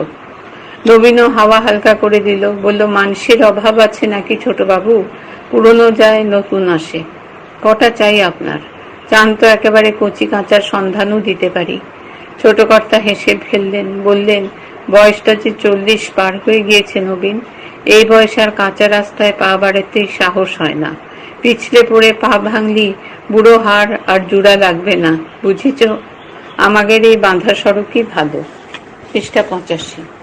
নবীন বলল, কথাটা বলেছেন বড় ভালো, তা বাঁধা সড়ককে যদি জাতি চান তাই না হয় যাবেন। ছোট কর্তা বলল, কাল তো ঠেকে গেলাম সেইখানেই, কারুর কথাই মনে পড়ল না। এখনো বেশি মনে হচ্ছে পদ্ম কি কুসুমরি একবার দেখলেও হতো। নবীন বলল, সে গুড়ে বালি ছোটবাবু, শুনি তো কুসুম এখন মেদ্দার বনে ফুটতেছে, আর পদ্মরি নাকি মারওয়াড়ি বাবু একেবারে পর্দানসীন ঘরের বউ বানায় ফেলিছে, শুধু তার হাতে খায় না। ছোট কর্তা বললেন, কেন? নবীন বলল, পদ্ম যে বাঙালি মছলিখোর। ছোট কর্তা হো হো করে হেসে উঠলেন, বললেন, ও শালা মারওয়াড়ির ধর্মজ্ঞান তো বড় টনটনে। বাঙালি মাগির ভাত খাতি মাছের গন্ধ লাগে, আর তার জাত খাতি সে আষ্টে গন্ধ বুঝি নাকে থাকে না। নবীন চুপচাপ মদ খেতে লাগলো। হঠাৎ ছোট কর্তার একটা জরুরি কথা মনে পড়লো। বললেন, ওহে নবীন, আসল কথাটাই ভুলে যাচ্ছিলাম। মারবাড়ির কথায় মনে পড়লো, দেখ ওই শালা আজ আমারে 25 টাকা নজরানা দিয়েছে। আমার একটা নাতি হয়েছে জানো তো, মাছদার মেয়ের ছেলে। তার সে শালার মুখ দেখলাম, এখন কিছু একটা দিতে হয়তো। এই নাও, নজরানার টাকাটা তোমার কাছে রাখে দাও, আমি কাল ভোরে চলে যাব। তুমি একটা শ্যাকরারে দিয়া ভালো একজোড়া বালা গড়ায়ে দিবা। নবীনের নেশা ধরেছে, সে চুপচাপ টাকাটা নিয়ে রেখে দিল। তারপর ধীরে ধীরে ছোট কর্তাও চুপ হয়ে গেলেন। তাদের শিরা উপশিরায় অনেকবার চাঞ্চল্য জাগলো, মাথার পিছনটা দপদপ করতে লাগলো, চোখ বুজে আসতে লাগলো। নবীনের মনে হলো সে দৌড়বাজিতে যোগ দিয়ে প্রাণপণে দৌড়চ্ছে। ছোট কর্তার মনে হতে লাগলো তিনি নবীনের পতঙ্গা ঘুড়িতে বসে মেঘের উপর ভাসছেন, কিন্তু এত দুলছে ঘুড়িটা স্থির হয়ে বসতে পারছেন না। কানে শো শো শব্দ হচ্ছে, বাতাস হচ্ছে নাকি? ঘুড়িটা টাল খেতেই ছোট কর্তা মেঝের উপর টলে পড়লেন। গোটাকত খালি বোতল ধাক্কা লেগে গড়িয়ে পড়ল। ছোট কর্তা উঠে বসতেই নদীর দিকে নজর পড়ল। চাঁদ উঠেছে, জলে তার ছায়া পড়ে ঝিলিমিলি খেলা শুরু হয়েছে। ছোট কর্তার মনে হলো কেউ যেন অন্ধকারে টর্চ জেলে নাচাচ্ছে। রাত হয়েছে, চাঁদ উঠে পড়েছে যখন, তখন বেশ রাত হয়েছে, এবার বাড়ি যেতে হয়। ছোট কর্তা উঠে দাঁড়াতেই শরীরটা টলমল করে উঠল। তিনি সামলে নিলেন, জড়িত কণ্ঠে বললেন, চলি হে নবীন। নবীন সাড়া দিল না, সে ঘুমিয়ে পড়েছে। ঘুমিয়ে ছোট বউও পড়েছিলেন, কিন্তু আচমকা খাটটা নড়ে উঠতে ধপ করে একটা শব্দ হতেই তার ঘুম ভেঙে গেল। আর ঘুম ভাঙতেই তার নাকে ঝাঁঝালো মদের গন্ধ ঢুকলো। গন্ধটা নাকে ঢুকতে তার গায়ে পাক দিয়ে উঠল। গায়ে পাক দিয়ে উঠতে একটা অঘটন ঘটে গেল। এ কি? এই যে তার অত্যন্ত পরিচিত এক অস্বস্তিকর গন্ধ। যে লোকটাই অসহ্য গন্ধ বয়ে আনত, সে অনেক অনেক দিন আগে, বোধহয় বিগত জন্মে, সে লোকটা সে ছোট কর্তা এসেছে নাকি? ধর্মর করে উঠে বসলেন ছোট বউ। ওমা, তাই তো, ওই তো গরমে এপাশ ওপাশ করছে, সেই যেমন আগে করত। যে ভারী আবরণটা এতদিন ছোট বউয়ের স্মৃতির উপর জগদ্দলের মতো চেপে বসেছিল, এই পরিচিত ঝাঁঝালো গন্ধটা তীক্ষ্ণ ধার ছুরির মতো তাকে ফালা ফালা করে কেটে উড়িয়ে দিল। স্বামীর এত কাছে বসে আবেগের তাড়নায় বুকটা ধুকপুক ধুকপুক করতে শুরু করলো তার। অজস্র খুশি একসঙ্গে তার নাভিমূল থেকে উঠে এসে কণ্ঠনালীতে আটকে গেল। এবার দম ফেটে যেন মরে যাবেন ছোট বউ। অসহ্য যন্ত্রণা শুরু হলো তার কণ্ঠার কাছে, না না, বুকের কাছে। আবার মুহূর্তে সব ঠান্ডা হয়ে গেল। এবার একটা বেদনার তীক্ষ্ণ তীর তরতর করে উঠে আসছে। পৃষ্ঠা 86। চোখ ভরে আসছে জলে, সর্বশরীর থরথর করে কাঁপছে। ছোট বউ আর পারছেন না, নিজেকে সামলে রাখতে পারছেন না। ভিতরে ঝমঝম বর্ষণ শুরু হয়ে গিয়েছে। যে অন্তর শুকিয়ে মরুভূমি হয়ে গিয়েছিল 10 বছর যাবৎ, যে প্রান্তর খাঁ খাঁ করছে, এখন তা প্রবল বর্ষণে ভিজতে লাগলো। কি যন্ত্রণা, কি শান্তি! ছোট বউ বালিশে মুখ গুজে কাঁদতে লাগলেন, প্রথমে ফুপিয়ে ফুপিয়ে, তারপর জোরে জোরে। কান্নার জোয়ার নেমেছে। ছোট বউ কুটোর মতো ভেসে চলেছেন চলেছেন চলেছেন। কান্নার শব্দে ছোট কর্তার তন্দ্রা ছুটে গেল। কে কাঁদে? নবীন? নবীনের চন্দ্রাবলী? না তো। ধর্মর করে উঠতে গেলেন ছোট কর্তা, পারলেন না। মাথাটা বেশ ভারী, সারা দেহে রিমঝিম, বুকে প্রবল তৃষ্ণা, এক গ্লাস জল পেলে হতো। কান্নার শব্দ তখনও আসছে পেছন থেকে, পাশ থেকে। ছোট কর্তা বিমহুরের মতো দুহাতের তালু দিয়ে মুখখানা ঘষে নিলেন। মুখখানা তখনও চিনচিন করছে। গভীর রাত্রে কাছে পিঠে কোথাও যেন একখানা বড় রেলের ইঞ্জিন এসে দাঁড়িয়ে আছে। ছোট কর্তার কানে তারই শি আওয়াজ বাজছে। এবার তিনি পাশ ফিরলেন। পাশ ফিরতেই দেখলেন ছোট বউয়ের ছায়া ছায়া শরীরটা উপুর হয়ে ফুলে ফুলে কাঁদছে। বারে, এখানেই নবীনের ঘরে ছোট বউ এলো কি করে? নাকি এটা তার বাড়ি? তিনিই বা বাড়ি এলেন কখন? ছোট বউ আগে থাকতেই ছিল নাকি এই খাটে, নাকি এখন এলো? কাঁদছে কেন ছোট বউ? আজ সে কাঁদছে কেন? আহা, 10 বছর আগে খোকা মরে যাবার পর ওকে যদি এমন করে কাঁদাতে পারা যেত, তাহলে আর ছোট বউ অমন উদম পাগল হয়ে যেত না। পাগল না হলে কবে আবার ওর কোলে খোকা এসে যেত। সবাই তখন কত চেষ্টা করেছিল ছোট বউকে কাঁদাতে, একটি ফোঁটাও তখন কাঁদেনি সে। সত্যি ওর পোড়া কপাল, হতভাগী। কেমন এক সমবেদনায় ছোট কর্তার মনটা ভিজে উঠল, চোখ দুটো করকর করতে লাগলো। ছোট কর্তা ছোট বউয়ের পিঠে আস্তে আস্তে হাত রেখে নরম করে ডাকলেন, ছোট বউ। সঙ্গে সঙ্গে ছোট বউ তার চওড়া বুকে ঝাঁপিয়ে পড়লেন। আলু থালু মাথা ঘষতে ঘষতে কেঁদে কেঁদে বলতে লাগলেন, ওগো, আমাকে ফেলে যেও না, আমার ভয় করে, ভয় করে, বড্ড ভয় করে। আহা বেচারি! ছোট কর্তার দু চোখ দিয়ে জল গড়িয়ে গড়িয়ে পড়তে লাগলো। তিনি পরম আদরে ছোট বউয়ের পিঠে মাথায় হাত বুলোতে লাগলেন। তারপর গলা ছেড়ে বললেন, না, তোরে নিয়েই যাব, তবে এবার না। আমি যাই, কোয়ার্টার ঠিক করে নিয়ে আগে, তারপর আসে নিয়ে যাব। ভয় কি? এখন আর তোর ভয় কি? তুই তো একেবারে ভালো হয়ে গেছিস। কাঁদিস নে ছোট বউ, আর কাঁদিস নে। ছোট কর্তার সান্ত্বনা পেয়ে ছোট বউয়ের কান্না ধীরে ধীরে থেমে এলো। ছোট কর্তার বিরাট শরীরটা প্রাণপণে আঁকড়ে ধরে তিনি ফোঁপাতে লাগলেন। তারপর এক সময় সবকিছু থেমে গেল। দুজনেই ঢুলে পড়লেন গভীর ঘুমে। এ ঘুমের জাত একেবারে আলাদা। পৃষ্ঠা 86, অষ্টাদশ পর্যায়। সুধাময়কে নামাবার জন্য বাসখানা না থামতেই আবার তার স্টার্ট বন্ধ হয়ে গেল। এবার নিয়ে এই 8 মাইল রাস্তায় 5 বার সোহাগিনীর স্টার্ট বন্ধ হয়েছে। সুধাময় হাঁপ ছেড়ে বাঁচল। যাক, আর তাকে কাদার মধ্যে বাস ঠেলতে হবে না। 4 চাকার ঘায়ে পথের কাদা ছিটকে ওর সর্বাঙ্গে মাখামাখি হয়েছে। নতুন কাপড়খানা ফেঁসেছে, জামাটা লাট হয়েছে। জুতোটা খুলে রেখেই এ বাসে চাপা উচিত ছিল তার। সুধাময় এখন সেটা বুঝতে পারছে, কিন্তু এখন আফসোস করে আর কি হবে? এ জুতো দেখে কে এখন বলবে এটা কলকাতা থেকে কেনা চিনে বাজারের জুতো? পৃষ্ঠা 87। এই জুতোর চেহারা দেখে গ্রামের গজামুচির সেই গবদা গবদা ডোঙা ডোঙা জুতোগুলোও হয়তো ফ্যাক ফ্যাক করে হাসবে। যাক, এবার আপদের শান্তি হলো। মনে মনে নাক কান বলল সুধাময়, আর বাবা এ বাসে উঠছি নে, খুব শিক্ষা হয়েছে। কিন্তু কন্ডাক্টর করে কি? গেল কোথায়? মাল নামায় না কেন? অসহিষ্ণু সুধাময় হাঁক পারল, কই হে কন্ডাক্টর, মাল নামাও। কিন্তু কেউ সাড়া দিল না। সুধাময় এদিকে চঞ্চল হয়ে উঠেছে। বুনো পাড়াটা রাস্তার উপর থেকেই এখন বেশ দেখা যায়। এত জঙ্গল সাফ করলো কে? সুধাময় একটু অবাক হলো।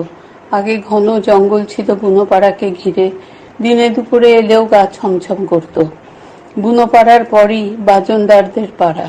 বাজনদার পাড়ার সীমানা ছাড়ালেই সুধাময়দের বসত ভিটের এলাকা শুরু। 30 বিঘে জমির উপর বাড়ি, আর আম, কাঁঠাল, সুপারি, নারিকেলের বাগান। রাস্তা থেকে সুধাময়দের বাড়ি পৌঁছতে অন্তত 10 মিনিট তো লাগেই।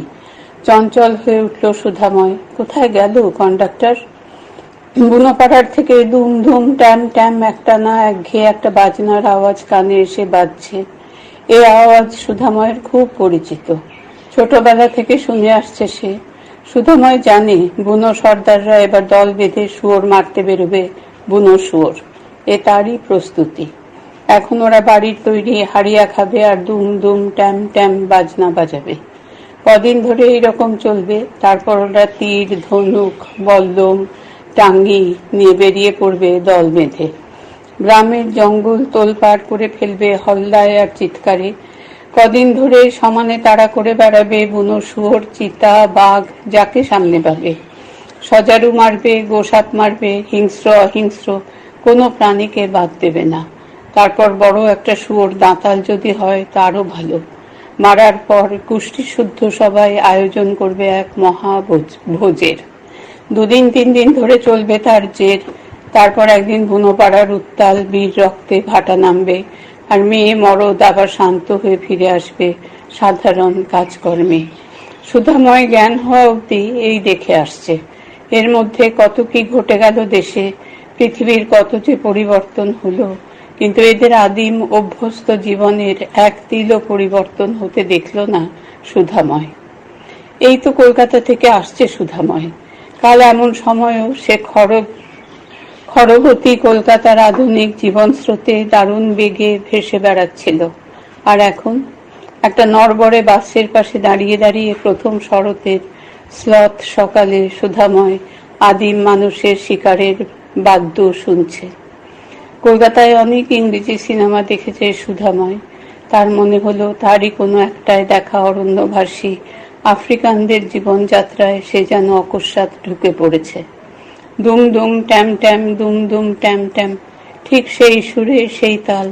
মাত্র 200-250 মাইলের ব্যবধান, বড়জোর ঘন্টা 10-এর জার্নি। তার মধ্যেই সুধাময় কেমন সভ্যতার একটা স্তর থেকে সম্পূর্ণ আলাদা আর একটা স্তরে পৌঁছে গেল।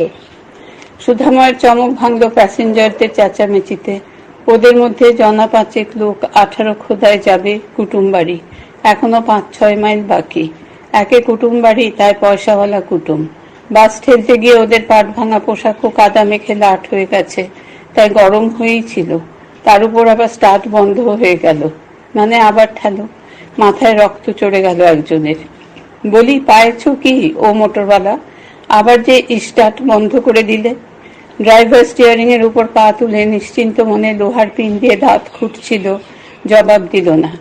ওই যে ওগো, ও ড্রাইভার, কানে ছিঁচকে না ঢুকুলি বুঝি কথা প্রবেশ করে না? পৃষ্ঠ 88। ড্রাইভার এবারও জবাব দিল না, দাঁত খোটা হয়ে গেলে পিচিত করে ছ্যাপ ফেলল। তারপর ধীরে সুস্থে পকেট থেকে চিপটে যাওয়া কাঁচি সিগারেটটা বের করলো। 2 মুড়োয় 2বার ফুঁ ফুঁ করলো দেশলাইয়ের জন্য। পকেট হাতড়ালো, পেল না, কি যেন ভাবলো একবার। তারপর সুধাময়কে ডাক দিল। ও ভদ্রলোক, আসেন দেখি ইদিক ম্যাচ আছে। সুধাময়ের কাছে দেশলাই ছিল না, সিগারেট জ্বালানো কল ছিল। এগিয়ে তাই জেলে সিগারেটটা ধরিয়ে দিল। ড্রাইভার তো অবাক, বলল, বা বা বা, খাসা, ইডা তো ভারী জবর কল রে মশাই, পালেন কনে? সুধাময় বলল, কলকাতায় কিনেছি। সিগারেট জোরে একটা টান মেরে নাক মুখ দিয়ে একরাশ ধোঁয়া ছেড়ে ড্রাইভার বলল, আহা, সিগারেটের টেস্টই বদলায় গেছে। পিছন থেকে আবার গলা শোনা গেল, এই যে ময়না পাখির বুলি ফুটেছে দেখতেছি। তা এই গভ্য যন্ত্রণা আর কতক্ষণ ভোগ করব ও মোটরওয়ালা? ড্রাইভার এবার রাজকীয় ভঙ্গিতে ঘাড় ফেরালো, ভালোভাবে যেন প্যাসেঞ্জারদের একবার ওজন করে নিল। গম্ভীরভাবে বলল, এ আপনাদের বাতো ঘোড়ার গাড়ি না, মোটর, সেটা ভুলে যাবেন না। এসব যন্ত্রের কারবার, টাইম হলি তারপরে ছাড়বে। পিছন থেকে কে যেন ভেঙে উঠল, মোটেই চুল নেই, তার আবার চুটকির পাহাড়। গাড়ি চলে কই যে তার টাইম দেখাতিছ? ড্রাইভার এবার চটে গেল, বলল, ইডা কুন্ডু কোম্পানির গাড়ি, সেটা মনে রাখবেন। কুন্ডু কোম্পানির গাড়ি চলে না, এ অপবাদ তার 70ও দিতে পারবে না। আহা হা, চলার কি ছিরি রে, অর্ধেক পথ তো ঠেলতি নিয়ে আলাম।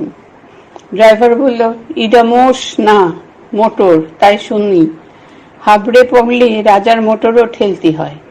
চড়েন তো ছ্যাকড়া, এসব গাড়ির মর্ম বুঝবেন কি করে? তারপর সুধাময়কেই যেন সাক্ষী মানল ড্রাইভার। ও ভদ্রলোক, আপনি কন্ত কলকাতার লোক কি করে, গাড়ি কাদায় পড়লেই ঠেলে না? সুধাময় হাসি চেপে বলল, কাদায় পড়লে হাতি ঠেলতে হয়, আর এ তো মোটর। ড্রাইভার বলল, শোনেন, একজন বিশিষ্ট ভদ্রলোকের কথাটা মন দিয়ে শোনেন একবার। কুন্ডুবাবু যে বলেন মানসির উপকার করতে নাই, কথাটা ঠিক। এইসব মোটর গাড়িরও যেটুকু কৃতজ্ঞতা বোধ আছে মানুষের তাও নাই। গাড়ি যে গাড়ি, জল পেট্রোল খাওয়ালি সেও সে কথা ভোলে না, তার প্রীতিদান দেয়। আর দেখেন মানসির ব্যবহার, নিজের স্বচক্ষে দেখেন। এতখানি পথ যে গাড়ি চড়ে আলেন, এখন তারই বদনাম গাতিছেন সব। সে গাড়ি নাকি চলে না, আর চলে না তো তোগের আন্দকিডা এত দূর টানে? ড্রাইভার খুব চটেছে। সুধাময়ের মনে হলো এই অবস্থায় ছাদ থেকে তার বাক্স বিছানা নামাবার কথাটা খুব মোলায়েম করে বলে ফেলবে কিনা। এমন সময় ড্রাইভার আবার মুখ খুলল, বুঝলেন, কুণ্ডুবাবু যে বলেন মানুষ 1 নম্বরে স্বার্থপর, কথাটা ঠিক। নিজের সুবিধাটা পায়ে গেলেই হলো, নিজে বাড়ি পৌঁছয়ে গেলেই হলো, তারপর যা হয় হোক। থাক শালা তুই পড়ে, কি কন? সুধাময়কে আবার সাক্ষী মানল ড্রাইভার, এবং সুধাময়কে সায়ও দিতে হলো।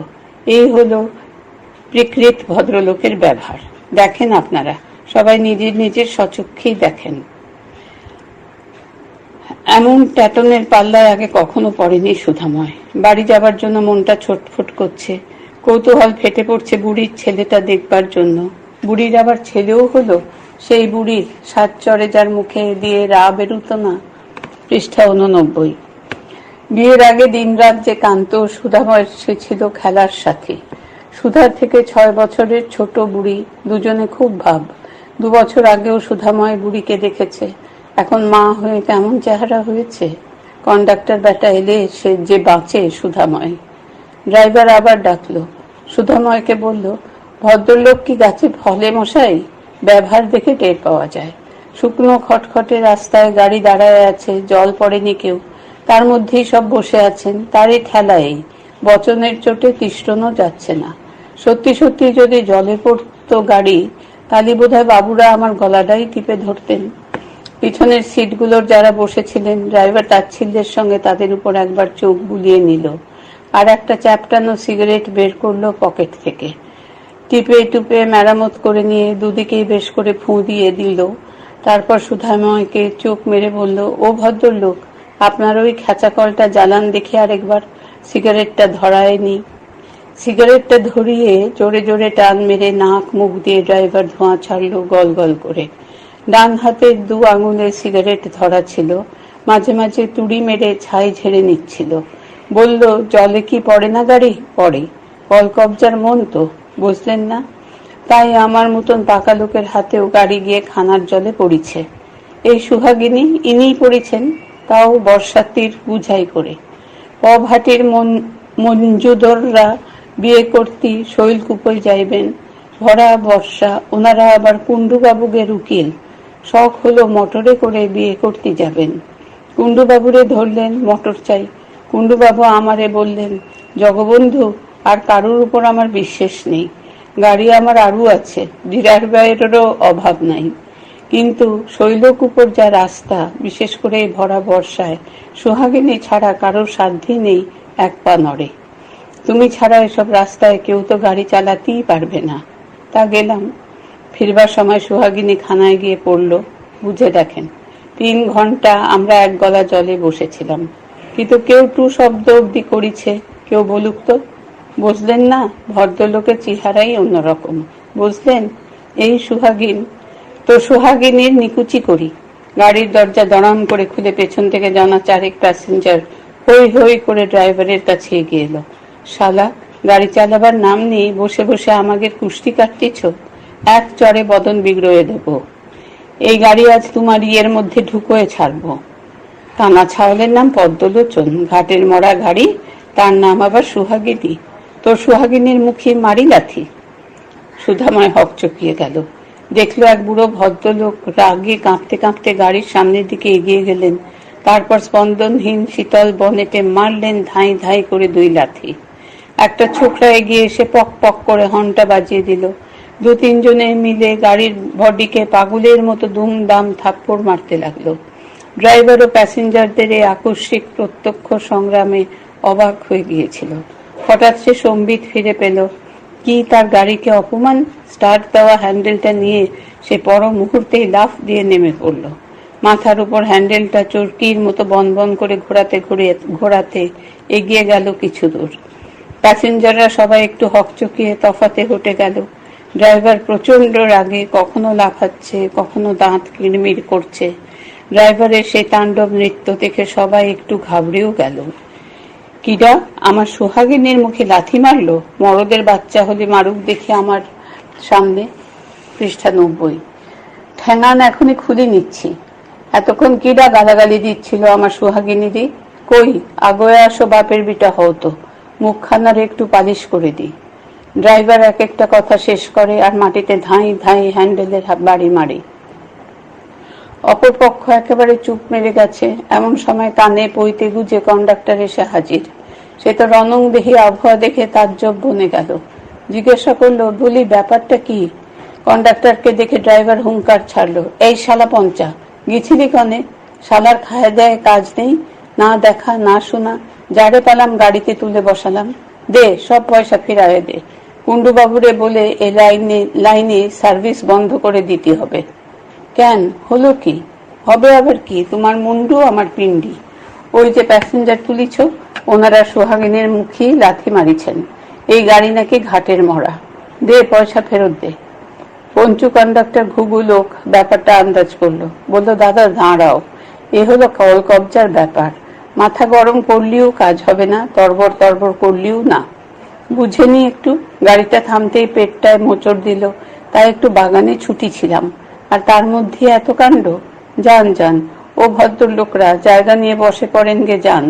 গাড়ির মর্ম আপনারা কি বুঝবেন? এ হলো ফোর্ড গাড়ি, 1915 মডেল। এত ভালো গাড়ি আজকাল পাবেন কবে? বয়স হয়েছে তো, একটু মিজাজে চলে, আমাদের জগদার মতন আর কি। এমনিতে মাটির মানুষ, রাগলি পরে মুচিগের কুকুর বলে তফাৎ থাকি। গাড়িটাও তাই মিজাজ যেদিন ভালো থাকে অক্লেশে চলে, বিগড়ল তো বাস। সেই গাড়িরই কি যাতা বলে চটাতি আছে? আসেন আসেন, এখন একটু তোয়াজ করে ঠেলে ঠুলে স্টার্টটা করে দেন সবাই। জগদা, তুমি উঠে বসো তোমার সিংহাসনে, তুমি হলে রাজা, ছোট কথায় কান দিলে কি তোমার চলে? দেখতে না দেখতে সব গন্ডগোল মিটিয়ে দিল কন্ডাক্টর। সুধাময়ের তোরঙ্গ আর বিছানার বান্ডিলটা নামিয়ে দিল। তারপর প্যাসেঞ্জারদের জড়ো করে হেইও মারে জোয়ান, হেইও আউট থোড়া, হেইও বলে সোহাগিনীকে ঠেলতে ঠেলতে নিয়ে চলল। সুধাময় দাঁড়িয়ে দাঁড়িয়ে দেখতে লাগলো, লালচে মোটরখানা বড় বড় করই গাছের ছায়ায় ছায়ায় এগিয়ে চলেছে ধীরে ধীরে। এখনো লোকগুলো ঠেলছে। এই স্টার্ট হলো। শব্দ করে জেগে উঠল সোহাগিনী। গাড়িখানা আর দাঁড়ালো না, বেশ জোরেই এগিয়ে গেল কিছু দূর। প্যাসেঞ্জাররা ঊর্ধ্বশ্বাসে দৌড়চ্ছে। এখনো সবাই উঠতে পারেনি। সুধাময় জানে গাড়ি দাঁড়াবে না, দাঁড়ালেই স্টার্ট বন্ধ হয়ে যাবে আবার। তাই চলতি অবস্থাতেই লাফিয়ে লাফিয়ে উঠতে হবে গাড়িতে। এইভাবেই সুধাময় এতখানি পথ এসেছে। বাড়ি পর্যন্ত এই প্রথম মোটর বাসে এলো সুধাময়। 2 বছর আগে সে যখন কলকাতায় যায় তখন ওই লাইনে বাস আসেনি। এবার ঝিনেদায় এসেই বাস পেল। বাসটা ঝরঝরে পুরনো, একথা সত্যি, বারবার ঠেলতে হয়েছে, তাও সত্যি। তবুও তো ঘন্টা দেড়েকে এসে পৌঁছেছে। গরুর গাড়িতে অন্তত 4 ঘন্টা লাগতো, ঘোড়ার গাড়িতে কমপক্ষেও 2-2.5 ঘন্টা। কাঁপতে কাঁপতে, কাদা ছিটকাতে ছিটকাতে চোখের আড়ালে চলে গেল সোহাগিনী। এখন আর তাকে খারাপ লাগলো না সুধাময়ের। সোহাগিনী আর যাই হোক, সভ্যতার কিঙ্করী তো বটে, হোক না সেকেন্ড হ্যান্ড।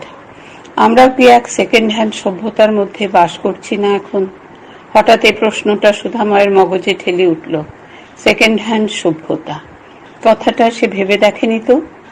ভাববার আগেই সুধাময় দেখল নড়া ছোট্ট একটা লাঠি নিয়ে লাফাতে লাফাতে কোথায় যেন যাচ্ছিল। সুধাময়কে দেখে এক ছুটে কাছে এসে পড়ল। দাদাবাবু, তুমি কি মোটরে আলে? পৃষ্ঠা 91। সুধাময় হেসে বলল, হ্যাঁ, তুই তো দিব্যি বড় হয়ে গিয়েছিস রে। নড়া খুব খুশি হলো, বলল, তুমিও কিন্তু খুব বাবু হয়ে গেছো। সুধাময় হা হা করে হেসে উঠল। বলিস কি রে? ঠিক বলতেছি, পেটটা না হয় আয়নায় দেখে নিও, খুব সুন্দর হয়েছ তুমি। সুধাময়ের খুব ভালো লাগলো কথাটা। আদর করে নড়ার মাথায় হাত বুলিয়ে দিল। বলল, চল বাড়ি যাই, এ বাক্সটা নিতে পারবি তুই? নড়া ঘাড় নেড়ে জানালো, হ্যাঁ। পৃষ্ঠা 91। 19 অধ্যায়। এমন পাখি ডাকা আলো হাসা সকালে অনেকদিন ঘুম ভাঙেনি সুধাময়ের। সে আজকাল দেরি করে ওঠে। কলকাতার এই অভ্যাসটার কাছে তার আগেকার গ্রাম্য অভ্যাস হার মেনেছে। সন্ধ্যে হতে না হতে এখানে যেন রাত গভীর হয়ে আসে। ঘুম ছাড়া আর কোনো কাজই থাকে না করবার। যেমন পাখিরা, যেমন পশুরা, যেমন সেই সৃষ্টির আদি যুগের গুহাবাসী মানুষেরা রাত্রি হলেই মৃতকল্প হতো, তেমনি সুধাময়ের গ্রামের লোকরাও। তাই ভোরের আলো ফুটতে না ফুটতে এরা উঠে পড়ে, যেন দিনের আলো ওরা একটুও অপব্যয় হতে দেবে না। কিন্তু সুধাময়ের ঘরে, তার বিছানায়, মশারির চালে আলোর প্লাবন বয়ে যেতে থাকলেও সুধার ঘুম ভাঙল না। একবার তার ঘুম ভেঙেছিল বটে। পাখির গান শুনতে পেয়েছিল, আলোর লুটোপুটিও সে ঘুম জড়ানো চোখে এক নজরে দেখে নিয়েছিল। তারপর আবার ঘুমিয়ে পড়ল। কলকাতা রাতকে দিন করেছে, মাঝরাতেও সেখানে ঘুম নামে না, তার বাসিন্দারা তাই যখন ইচ্ছে ঘুমোতে যায়, যখন খুশি ওঠে। পাড়ার চায়ের দোকানে রোজকার মতোই আড্ডা জমেছে, তর্ক বেঁধে গেছে প্রচুর। সুধাময় দেখল সে আড্ডায় সে অনুপস্থিত বলে নো চেঞ্জার ছাত্র নেতা কুঞ্জ ঘোষাল সুধাদের একেবারে কাবু করে ফেলেছে। সিআর দাসের নামে যা নয় তাই বলে যাচ্ছে। লোকটার জিভে বেজায় ধার, কিছু আটকায় না। দাস সাহেব নাকি কর্পোরেশনের পলিটিক্সে নোংরামি ঢুকিয়েছেন। সেদিন কর্পোরেশনের সভায় তিনি যে অত বেশি ভোটে নিজের রেজলিউশনগুলো পাস করে নিলেন, তা নাকি সেরেফ ধাপ্পা দিয়ে। বিরোধী পক্ষের কাউন্সিলরদের এক বাগান বাড়িতে নেমন্তন্ন করেছিলেন দাস সাহেব। মদ আর মাগি সাপ্লাই করে দুরাত দুদিন তাদের আটকে রেখেছিলেন। ভোটের সময় তারা হাজির হতে পারেননি। ইস, কুঞ্জটা ফাঁকা মাঠে গোল দিয়ে যাচ্ছে। প্রতিবাদ কেউ করছে না কেন? দেশ বরেণ্য নেতার নামে এমন হীন কুৎসা রটনা করে যাচ্ছে লোকটা, আর সবাই তা রসিয়ে রসিয়ে শুনছে। সুধাময়ের সারা শরীর কসকস করছে রাগে, কিন্তু কি করবে সে? দেখছে সব, শুনছে সব, কিন্তু কিছুই করে উঠতে পারছে না। কিছুতেই পৌঁছতে পারছে না চায়ের দোকানটায়, নাগাল পাচ্ছে না কুঞ্জটার। লোকগুলোই বা কি? ধমক মারছে না কেন লোকটাকে? পিটছে না কেন? দেখছো ব্যাটার আস্পর্ধা। সামনে কাউন্সিলের ইলেকশন, কুঞ্জরা এমনি ভাবে কাদা ছুঁড়ে ছুঁড়ে এমন একটা দেবতাকে মলিন করে দেবে? সাধারণ লোক এইসব কদর্য মন্তব্যের প্রতিবাদ করবে না? কান ভরে শুনবে আর দাঁত বের করে হাসবে? মাথায় রক্ত উঠে গেল সুধাময়ের। বিছানায় চাটি মেরে চেঁচিয়ে উঠল, চোপড়া ও রাস্কেল। ঘুম ভেঙে গেল তার। বেশ বলা হয়েছে, বেশ ঘেমেছে সুধাময়, আর সে ঘুম ভেঙে যেন কাবু হয়ে পড়ল। কোথায় কলকাতা আর কোথায় তার গ্রাম? কিন্তু স্বপ্ন কি এত জীবন্ত হয়? সুধাময়ের বড্ড ফাঁকা ফাঁকা ঠেকতে লাগলো। ভেবে দেখল স্বরাজ্য পার্টির এই ইলেকশনের মুখে কলকাতা ছাড়াটা তার পক্ষে বুদ্ধির কাজ হয়নি। পৃষ্ঠা ৯২। তাদের মতো কর্মীর প্রচুর দরকার এখন। সুধাময় আর যাই হোক উপস্থিত থাকলে তাদের বিরুদ্ধে ফাঁকা মাঠে গোল কাউকে দিতে দেবে না। মনটা উড়ু উড়ু হয়ে গেল সুধাময়ের। সেই ফেনাটা এরই মধ্যে থিতিয়ে এলো। কলকাতায় বেশ কিছুদিন কাটিয়ে গ্রামের মাটিতে পা দেওয়া মাত্র আবেগের যে ফেনাটা বুজবুজ করে উঠেছিল সুধাময়ের মনে, ২৪ ঘন্টা কাটতে না কাটতেই সে ফেনা মরে গেল। তার ছিটে ফোটা চিহ্ন রইল না কোনোখানে। কাল যে ঘোরটুকু লেগেছিল আজ তা কেটে গেছে। গ্রাম নিয়ে অহেতুক মাতামাতি করি আমরা, আমাদের অশেষ কাব্যি রোগের মধ্যে ওটাও একটা। সময় কাটানো হাই তুলল সুধাময়, ভাবতে বসল। কাল বাসওয়ালার ক্রিয়াকাণ্ডে বেশ মজাই পেয়েছিল সুধাময়। এখন মনে হচ্ছে ওটা নিছক ভাঁড়ামি, অক্ষম নাট্যকারের রচনা, অ্যামেচারি অভিনেতার পাঠ করা সস্তা একটা কমিক সিচুয়েশন। কাল যে সুধাময়কেও ওই দৃশ্যে অভিনয় করতে হয়েছে, ড্রাইভারের স্থূল ভাড়ামোকে প্রশ্রয় দিয়েছে, এখন সেজন্য বিরক্তি লাগছে তার। বাস ঠেলে ঠেলে গায়েও ব্যথা ধরে গেছে। কি যেন হয়েছে সুধাময়ের, খুঁত খুঁত করছে সে। সব জিনিসই যেন খুঁত ধরতে চাইছে। কাল ঘেমে নিয়ে বাড়িতে পৌঁছতে না পৌঁছতেই সবাই ভিড় করে এলো তার পাশে, ঘিরে ধরলো তাকে। একসঙ্গে ১০০ প্রশ্ন জিজ্ঞাসা করতে লাগলো সবাই। এমনি ভাবে এই বাড়ি প্রবাসী ছেলেদের অভ্যর্থনা করে, চিরকাল করে এসেছে। সুধাময়ও বাপ কাকা কিছুদিন অনুপস্থিতির পর ফিরে এলে এমনি ভাবেই আর ৫ জনের সঙ্গে ভিড় করে এসে দাঁড়িয়েছে এই কিছুদিন আগে পর্যন্ত। এখন তার মনে হলো এরা অনর্থক বড্ড বেশি চেঁচামেচি করে। মা এসে ৫ জনের সামনে আঁচল দিয়ে তার মুখখানা ফস করে মুছে দিল। সঙ্গে সঙ্গে সুধাময়ের সমস্ত স্নায়ু যেন তার প্রতিবাদ ঘোষণা করল। সুধাময় মুখে কিছু বলল না। মা তো বরাবরই এই কাজ করে, অন্ধের মতো ভালোবাসে তাকে। সুধাময়ও মাকে খুব ভালোবাসে, তবুও কাল এই প্রথম সুধাময়ের মনে হলো সপ্তাহে বাড়াবাড়ি করাই মার স্বভাব। এদের স্নেহ ভালোবাসার প্রকাশ এরা তারস্বরে করতে চায়, যেন ৫ জনকে জানাতে চায়। এই যে দেখানো ভাবটা সুধাময় যেন আর বরদাস্ত করতে পারছে না। কলকাতায় এত আদিক্ষেতা নেই। এবার বাড়িতে এসে সুধাময় বড় অস্বস্তিতে পড়ল। যা দেখে যা শোনে এখানে, তার মধ্যেই কলকাতায় এসে ঝামেলা বাঁধায়। কলকাতায় তো এমনটি নেই, কলকাতায় তেমনটি হয় না তো। কলকাতায় থেকে যা বুঝতে পারেনি, গ্রামে এসে তা বুঝলো সুধাময়। কলকাতা ছাড়া তার গতি নেই।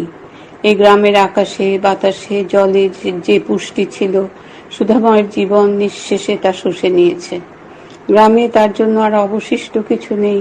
তার বাকি জীবনের, তার বয়স্ক দেহ মনের রসদ যদি কেউ এখনো সরবরাহ করতে পারে, সে কলকাতা। ঘরে শুয়ে শুয়ে সুধাময় এসব কথা চিন্তা করছিল আর অন্যমনস্কভাবে সিগারেট লাইটারটা জ্বালাচ্ছিল আর নেবাচ্ছিল। সিগারেট খাবার জন্য মনটা আঁকপাক করছিল। সে ভাবছিল ব্যাপারটা সমীচীন হবে কিনা। বাড়ির কারো তো তেমন কাণ্ডজ্ঞান নেই, প্রাইভেসি বোধও নেই। হয়তো বাবা কিংবা পিসিমা হুট করে ঢুকে পড়বেন, তার চেয়ে থাক, এখন বেড়াতে বেরিয়েই খাবে বরং। গিরিবালার বাচ্চাটা জোরে কেঁদে উঠতেই সুধাময় চমকে উঠল। ভাবনা চিন্তা ছিঁড়ে গেল কিছুটা। পৃষ্ঠা 93। কি গলা হয়েছে ছেলের, একেবারে শঙ্খের মতো। উপমাটা মনে পড়তেই লাফিয়ে উঠল সুধাময়। শঙ্খ, হ্যাঁ, এই তো ভালো একটা নাম পাওয়া গিয়েছে। কাল বড্ড নাম নাম করছিল বুড়ি, বেশ নাম পাওয়া গিয়েছে, শঙ্খ। সুধাময় ডাক দিল, বুড়ি, এই বুড়ি, শোন শিগগির এদিকে আয়। গিরিবালা এলো, চাঁপা এলো। সুধাময় বলল, দেখ বুড়ি, তোর ছেলের জন্য একটা ভালো নাম পেয়েছি, শঙ্খ। কেমন নাম? গিরিবালা তো অবাক। শঙ্খ, ওটা বুঝি খুব ভালো নাম হলো? আর তাছাড়া সুধাময় বলল, কেমন মিলে যাবে তোর ছেলের স্বভাবের সঙ্গে। এই মাত্র ও ঘরে কেঁদে উঠলো তো, আমি এই ঘর থেকেই চমকে উঠলাম। ঠিক শঙ্খের আওয়াজের মতোই গলা তোর ছেলের, বুঝলি? তাও যে সে শঙ্খ নয়, একেবারে পাঞ্চজন্য। সুধাময়ের কথার ঢং একেবারে বদলে গেছে, অন্তত গিরিবালার তাই মনে হয়। দাদা আর সে দাদাদি একেবারে অন্য দেশের লোক হয়ে গেছে যেন। চেহারা অনেক চৌখস হয়েছে, বেশভূষা অনেক প্রখর। আর কথা কি যে বলে বর্দা, কি যে বলল কাল, তার অনেক মানেই বুঝতে পারেনি গিরিবালা। যেমন এখন পারল না। সুধাময় কি তার ছেলেকে বিদ্রুপ করলো, নাকি ভালোবেসে শঙ্খ বলল, ঠিক বুঝে উঠতে পারছে না গিরিবালা। সুধাময় অনেকদিন পরে বাড়ি ফিরল।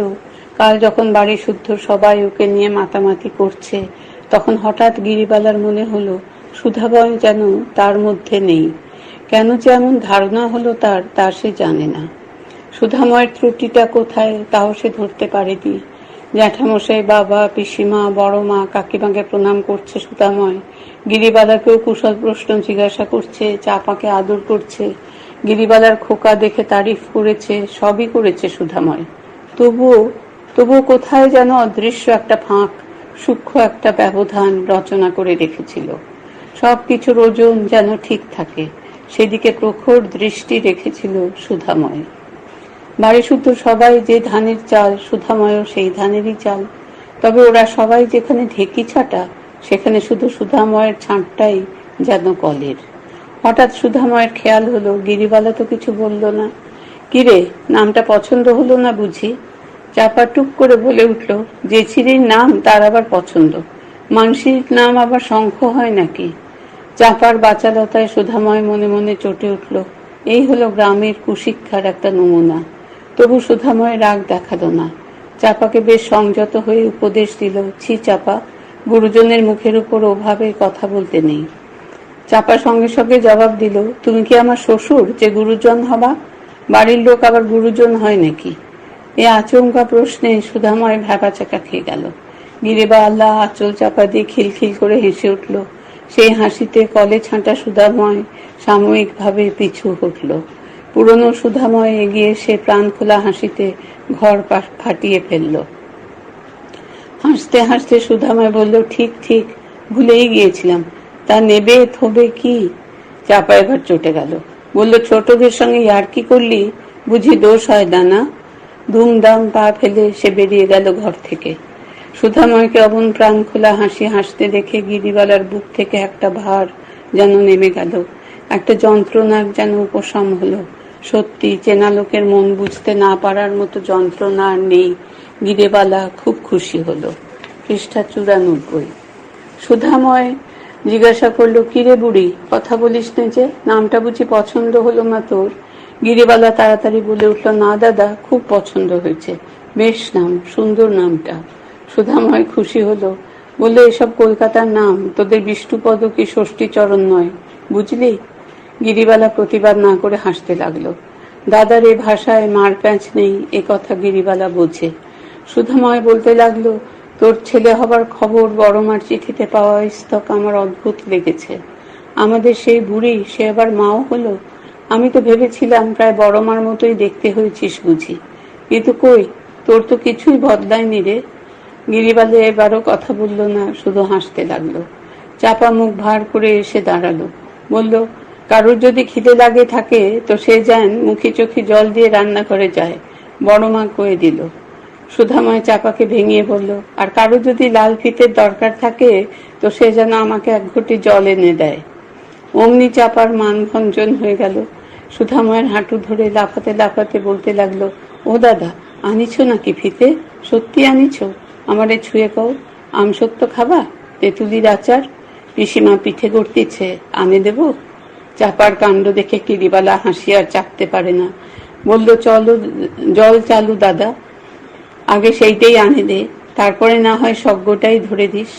চাপা খড়খড় করে উঠল, আমার কথায় তুই ফোড়ন কাটিস কেন কদিনই? আমি কি তোর পাকা ধানে মই দিয়েছি? চাপা জল আনতে গেল। হঠাৎ কি খেয়াল হলো গিরিবালার, ও পাড়ার মামা বাড়িটা একটু বেরিয়ে আসতে ইচ্ছে করলো। কতদিন সে যায়নি, আবার কবে হুট করে চলে যেতে হবে। বড় মামিকে একবার দেখতে ইচ্ছে করছে বড়। আসলে ওটা সুধাময়েরই মামা বাড়ি। গিরিবালা সুধাময়কে বলল, যদি আজ নিয়ে যায় সুধাময় তো বড় ভালো হয়। নিয়ে যাবা ও দাদা, তাহলে খাওয়া দাওয়া সারেই বেরোয় পরবানে। সুধাময় রাজি হলো, ভালোই হলো। সেও তো সেই কবে গিয়েছিল মামার বাড়ি, তারও এই সঙ্গে দেখাটা হয়ে যাবে। তাছাড়া করবার মতো একটা কাজও পাবে সে, বাড়িতে এসে কিছুই তো করার থাকে না। দুর্গা বাড়িতে ঘোড়া মিলে গেছে, জাল ছাওয়া হচ্ছে, তার মানে পুজোর বার্তা এসে গেছে। এবার পুজো আশ্বিনের মাঝামাঝি, গিরিবালা থাকবে না তখন। বিয়ের পর একবার মাত্র বাপের বাড়ির পুজো দেখেছে গিরিবালা। তার শ্বশুর বাড়ির দেশে দুর্গোৎসব নিয়ে অত মাতামাতি হয় না, সেখানকার প্রধান উৎসব দোল। গিরিবালা ফাঁকা মণ্ডপটা দু চোখ ভরে দেখে নিল। ঠাকুরের সিঁদুর মাখানো পাটটা একপাশে পড়ে আছে। ঘরের মেঝেয় বিস্তর ইঁদুরের গর্ত হয়েছে, গর্তগুলোর মুখে মাটি উঁচু উঁচু হয়ে আছে, তার উপর চাল থেকে খসা খড়, বাতার টুকরো, দড়ি ঝুরঝুর করে ঝরে পড়ছে। গিরিবালা ফাঁকা মণ্ডপে গড় হয়ে প্রণাম করল। এপাশে ভাঁড়ার, তার লাগোয়া পিছনেই ঢাকিদের ঘর। পৃষ্ঠা 95। এখনো একটা ঢাক মটকায় বাঁধা আছে। ঢাকিদের ঘরের পেছনে গাব আর কামরাঙা গাছ। সবুজ কামরাঙাগুলো এলোমেলো বাতাসে কেঁপে কেঁপে উঠছে। কামরাঙা গাছের তলা দিয়ে হাঁটলে এখনো জিভে জল ভরে আসে গিরিবালার। চারিদিকে আমের বাগান, মণ্ডপের জমিটা সুধাময়দের, তবে দুর্গা মণ্ডপটা বারোয়ারি। এ আমের বাগানও সুধাময়দের। মণ্ডপের পেছনেই গন্ধ আমের গাছ। সামনে রাস্তার ধারের গাছটার নাম চুকুড়ে। চিনিটোড়া, টুকটুকে, চাপলে, গন্ধ হলুদ নাইতোলা আমের গাছগুলোয় যেন খুশির মাতন শুরু হয়েছে গিরিবালাদের দেখে। কতদিন পরে আবার ওদের কাছে সে এলো। যে গাছটার দিকে গিরিবালা চায় সেটাই যেন ডালপালা দুলিয়ে গিরিবালাকে ইশারায় ডাকে, ও বুড়ি, ও বুড়ি, কোথায় ছিলি রে এতদিন? মনিরে কত বড্ডা হয়ে গেছে, আসো আসো, আমার ছায়া একটু আসে বসো। গিরিবালার কানে যেন মানুষের স্বরে সে ডাক গিয়ে পৌঁছায়। সত্যিই তো, সে কোথায় ছিল এতদিন? যখন সে ছিল সেই ছোট্ট মেয়েটি, তার দাদার হাত ধরে আম কুড়োতে আসতো। তার সেই কচি কচি পায়ের দাগ বুঝি আম গাছের ঝরা পাতার বুক থেকে এখনো মুছে যায়নি। শুকনো পাতার মর্মরে এখনো বুঝি সেই ধ্বনি বেজে উঠবে কোনোখান থেকে। ঘোর লেগে গেল যেন গিরিবালার মনে। আম কবে শেষ হয়ে গিয়েছে, কিন্তু গিরিবালা যে স্পষ্ট শুনল, ঢিপ করে শব্দ হলো চাপলে গাছের নিচে। ও যে পরিষ্কার দেখলো আমটা নিয়ে কাড়াকাড়ি বেঁধে গেল এক 8 বছরের মেয়ে আর 16 বছরের দাদার মধ্যে। কে ওই মেয়েটা? বুড়ি না? বুড়ি তো। বুড়ি না হলে অমন সরেস চোখ আর কার হবে? অন্ধকারের মধ্যে গাছতলায় আম আর কার চোখে পড়বে? শেষ পর্যন্ত অবশ্য দাদারই জিত হবে, বুড়ি তা জানেও। দাদার হাতে ব্রহ্মাস্ত্র আছে, বেশি ঝগড়া করতে সাহস পায় না সে জানে একটু তেড়িবেড়ি করলেই দাদা তাকে সেই বিজন বনে গাছতলায় দাঁড় করিয়ে রেখে সরসর করে গাছে উঠে পড়বে। একা একা সেখানে বাপরে কি ভয় ভয়, মরেই যাবে বুড়ি। তাই সবসময় তাকেই আপোষ করে চলতে হয়। বড় ভাগটা সবসময় দিতে হয় দাদাকে। সেই বুড়ি ধীরে ধীরে কেমন করে গিরিবালা হয়ে উঠল, পরের বাড়ির বউ হয়ে গেল, ছেলের মা হলো। কি সব আশ্চর্য প্রক্রিয়ায় ধীরে ধীরে এমন সব রূপান্তর ঘটল। ব্যবধান রচিত হলো গিরিবালা আর বাহিরের মধ্যে। কতকাল সে এমন খোলা আকাশের নিচে এসে দাঁড়ায়নি, মনটাকে এমন ভাবে খোলা হাওয়ায় মেলে ধরতে পারেনি। কতকাল, কত অজস্রবার এই আমের বনে এমনি করে হাওয়ার মাতন লেগেছে। শুরু হয়েছে পাতার নাচন ডালে ডালে, মেঘের ছায়া ঘন হয়ে গাছের নিচে জড়ো হয়েছে। এই কয় বছরে তার কোনো হিসেব রাখেনি গিরিবালা। তবে কি তার দৃষ্টিশক্তি হারিয়ে ফেলেছিল, নাকি কোনো কারাগারে বন্দিনী হয়েছিল গিরিবালা? তুই কি রে দিদি? চাঁপার ডাকে গিরিবালার ঘোর কেটে গেল। হাঁ করে দেখতেছিস কি? দেখ দিনি মেয়ের কাণ্ড। এতক্ষণ আমরা যে পৌঁছয়ে যেতাম। সুধমায় বলল, একটু পা চালিয়ে চল বুড়ি, বাজনা শুনছিস নে? শুয়োর মারতে বেরিয়েছে সন্ধ্যাররা, বেলাবেলি ফিরে আসতে হবে। পা চালিয়ে ওরা যখন মামাবাড়ি পৌঁছলো তখন বেশ বেলা আছে, কিন্তু মামাবাড়িতে যে কাণ্ড ঘটছে তখন তা দেখে ওরা হতভম্ব হয়ে গেল। সে বাড়িতে পা দিয়ে ওরা দেখতে পেল মামাতো ভাইদের মধ্যে রীতিমতো লড়াই বেঁধে গিয়েছে। বড় মামার দুই ছেলে গদা আর পদা দুজনেই দারুণ গোয়ার।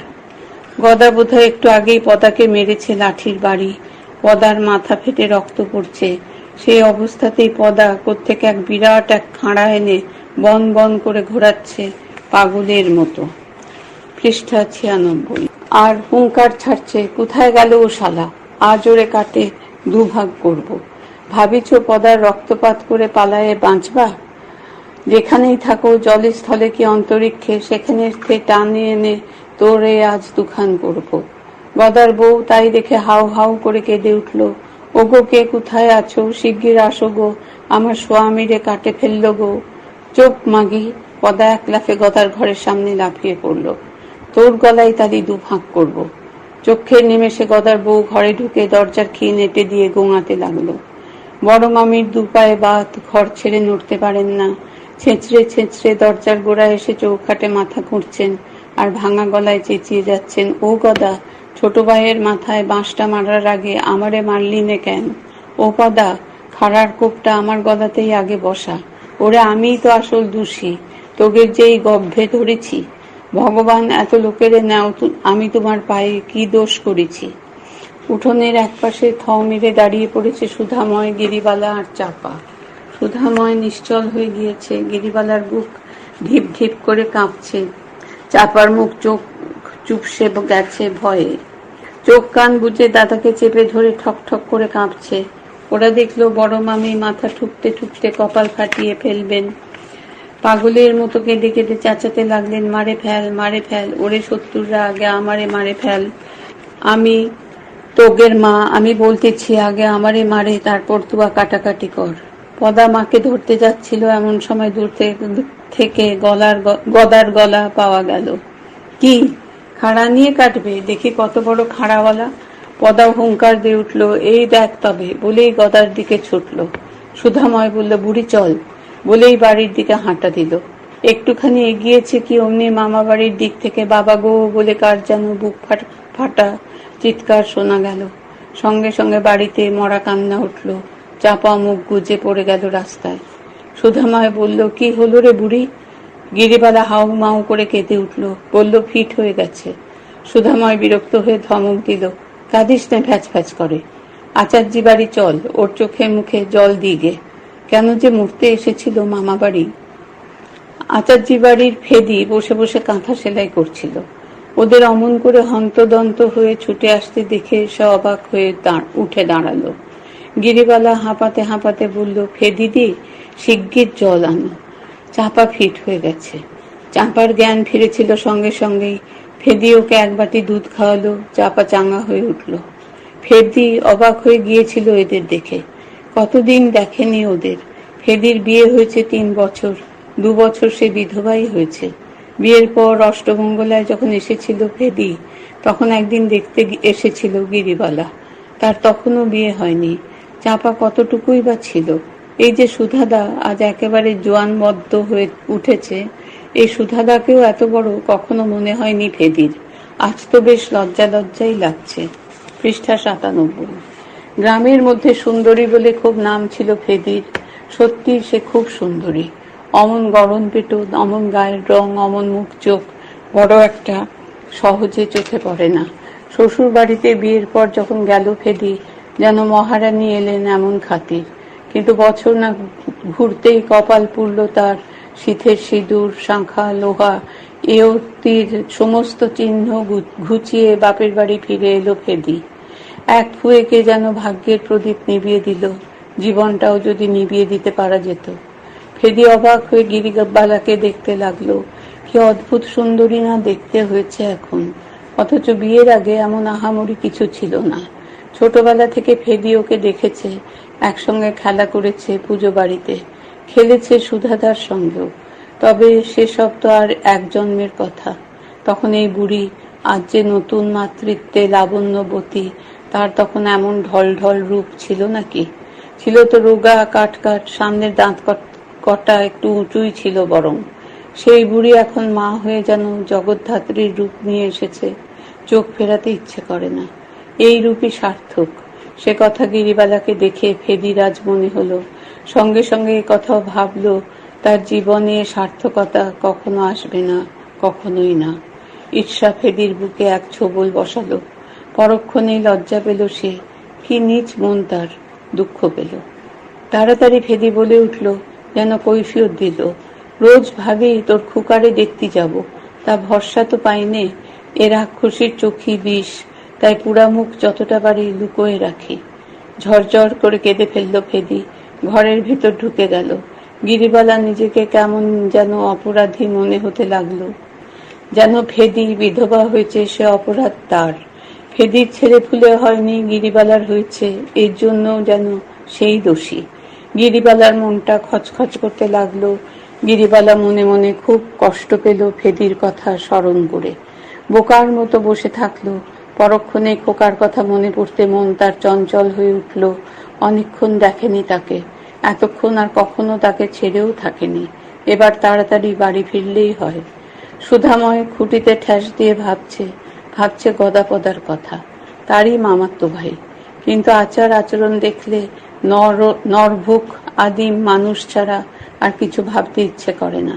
কেমন স্বচ্ছন্দে হানাহানি করে চলেছে, যেন এরা সব অরণ্যচর, আদিম প্রস্তর যুগের ভয়াল সব মানুষ। গ্রামে সভ্যতা নেই। এখানে দুম দুম বাজনা বাজিয়ে এখনো পশু শিকার চলে। ভাই ভাইয়ের মাথা লক্ষ্য করে খড়গ তোলে অনায়াসে। সুধাময়ের হঠাৎ কেমন যেন মনে হলো সে যেন 16-17 শতকের এক বিদেশি পর্যটক। সভ্যতার বার্তা বয়ে এসে পড়েছে অনাবিষ্কৃত কোন ভূখণ্ডে। না, এ গ্রামের লোক নয় সে, এ দেশেরই লোক নয়।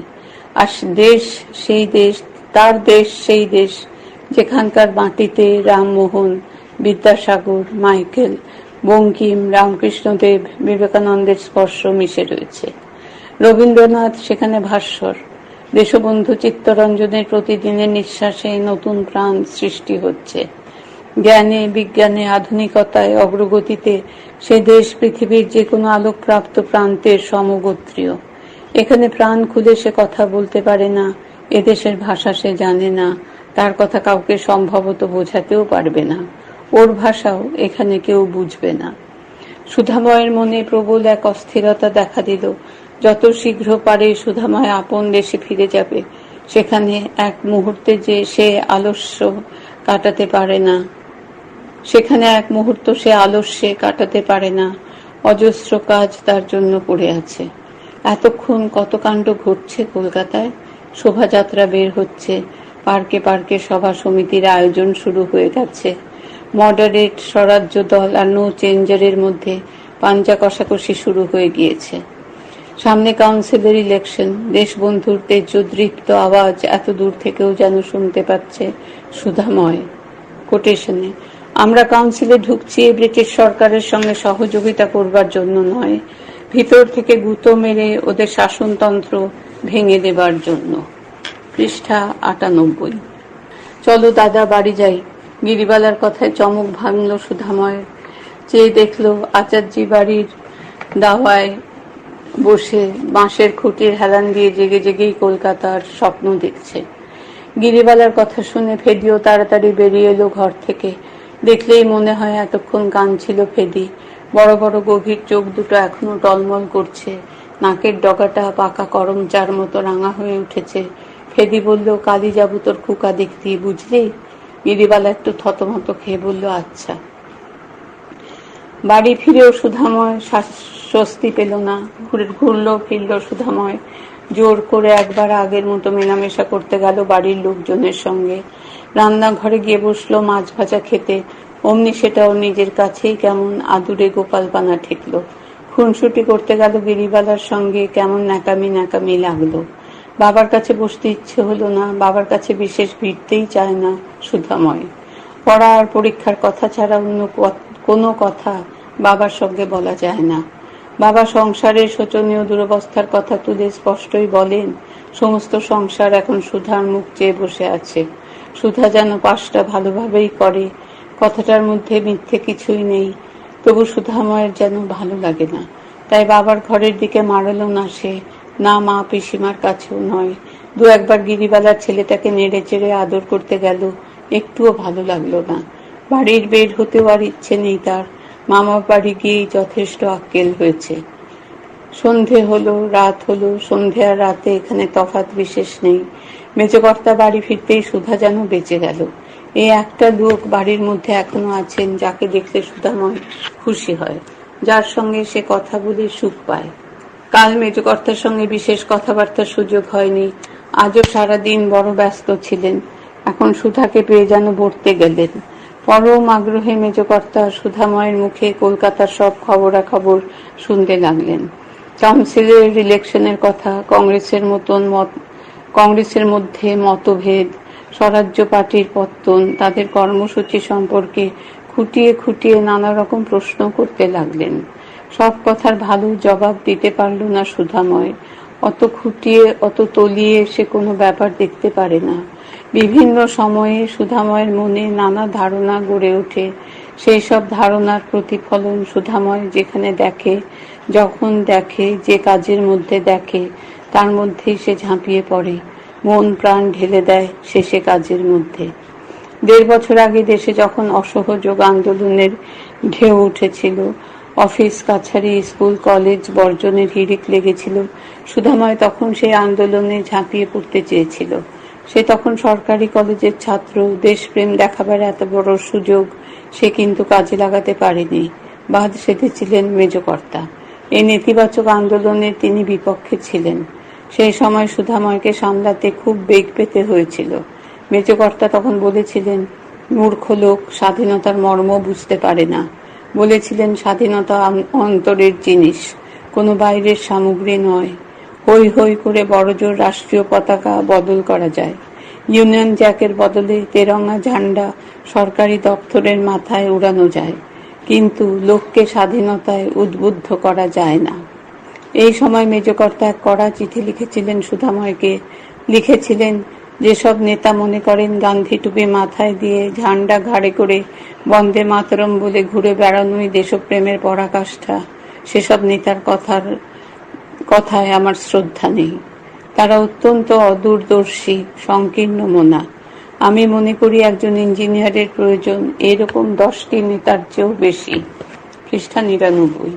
তুমি যদি সাময়িক উত্তেজনায় তোমার কর্তব্য পালন করতে অপেক্ষাকৃত শ্রমসাধ্য পথটি ছেড়ে গড্ডলিকার সহজ স্রোতে গা ভাসাতে চাও, তাহলে শেষ পর্যন্ত দেশের ক্ষতি করবে বেশি।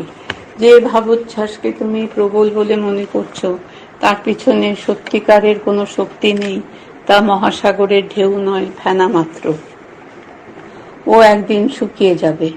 সুধাময় এরপর আর কলেজ অবশ্য ছাড়েনি, কিন্তু 2 বছর চোরের মতো অপরাধী হয়েছিল। তার সহপাঠী বন্ধুরা একে একে বুক ফুলিয়ে বন্দে মাতরম বলে কলেজ ছাড়তো, আর তাদের অব্যক্ত ধিক্কারে সুধা যেন মরমে মরে যেত। শুধু যেদিন কলেজের সামনে পিকেটিং হতো সেদিন আর সে ক্লাসে ঢুকতে চেষ্টা করতো না, পালিয়ে যেত। রাগ হতো তার নিজের উপর, রাগ হতো তার মেজ কাকার উপর, যেন মেজ কাকার এইসব ওজোর কোনো আদর্শের জন্য নয়। যে টাকা সুধার পেছনে ওরা ঢালছেন সেটা নিরাপত্তা রক্ষা করাই ওদের আসল উদ্দেশ্য। মানসিক দ্বন্দ্বে এই 2 বছর সুধাময় ক্ষত বিক্ষত হয়ে গেছে। তার মতো যন্ত্রণা তার অন্য কোনো সহপাঠী পায়নি।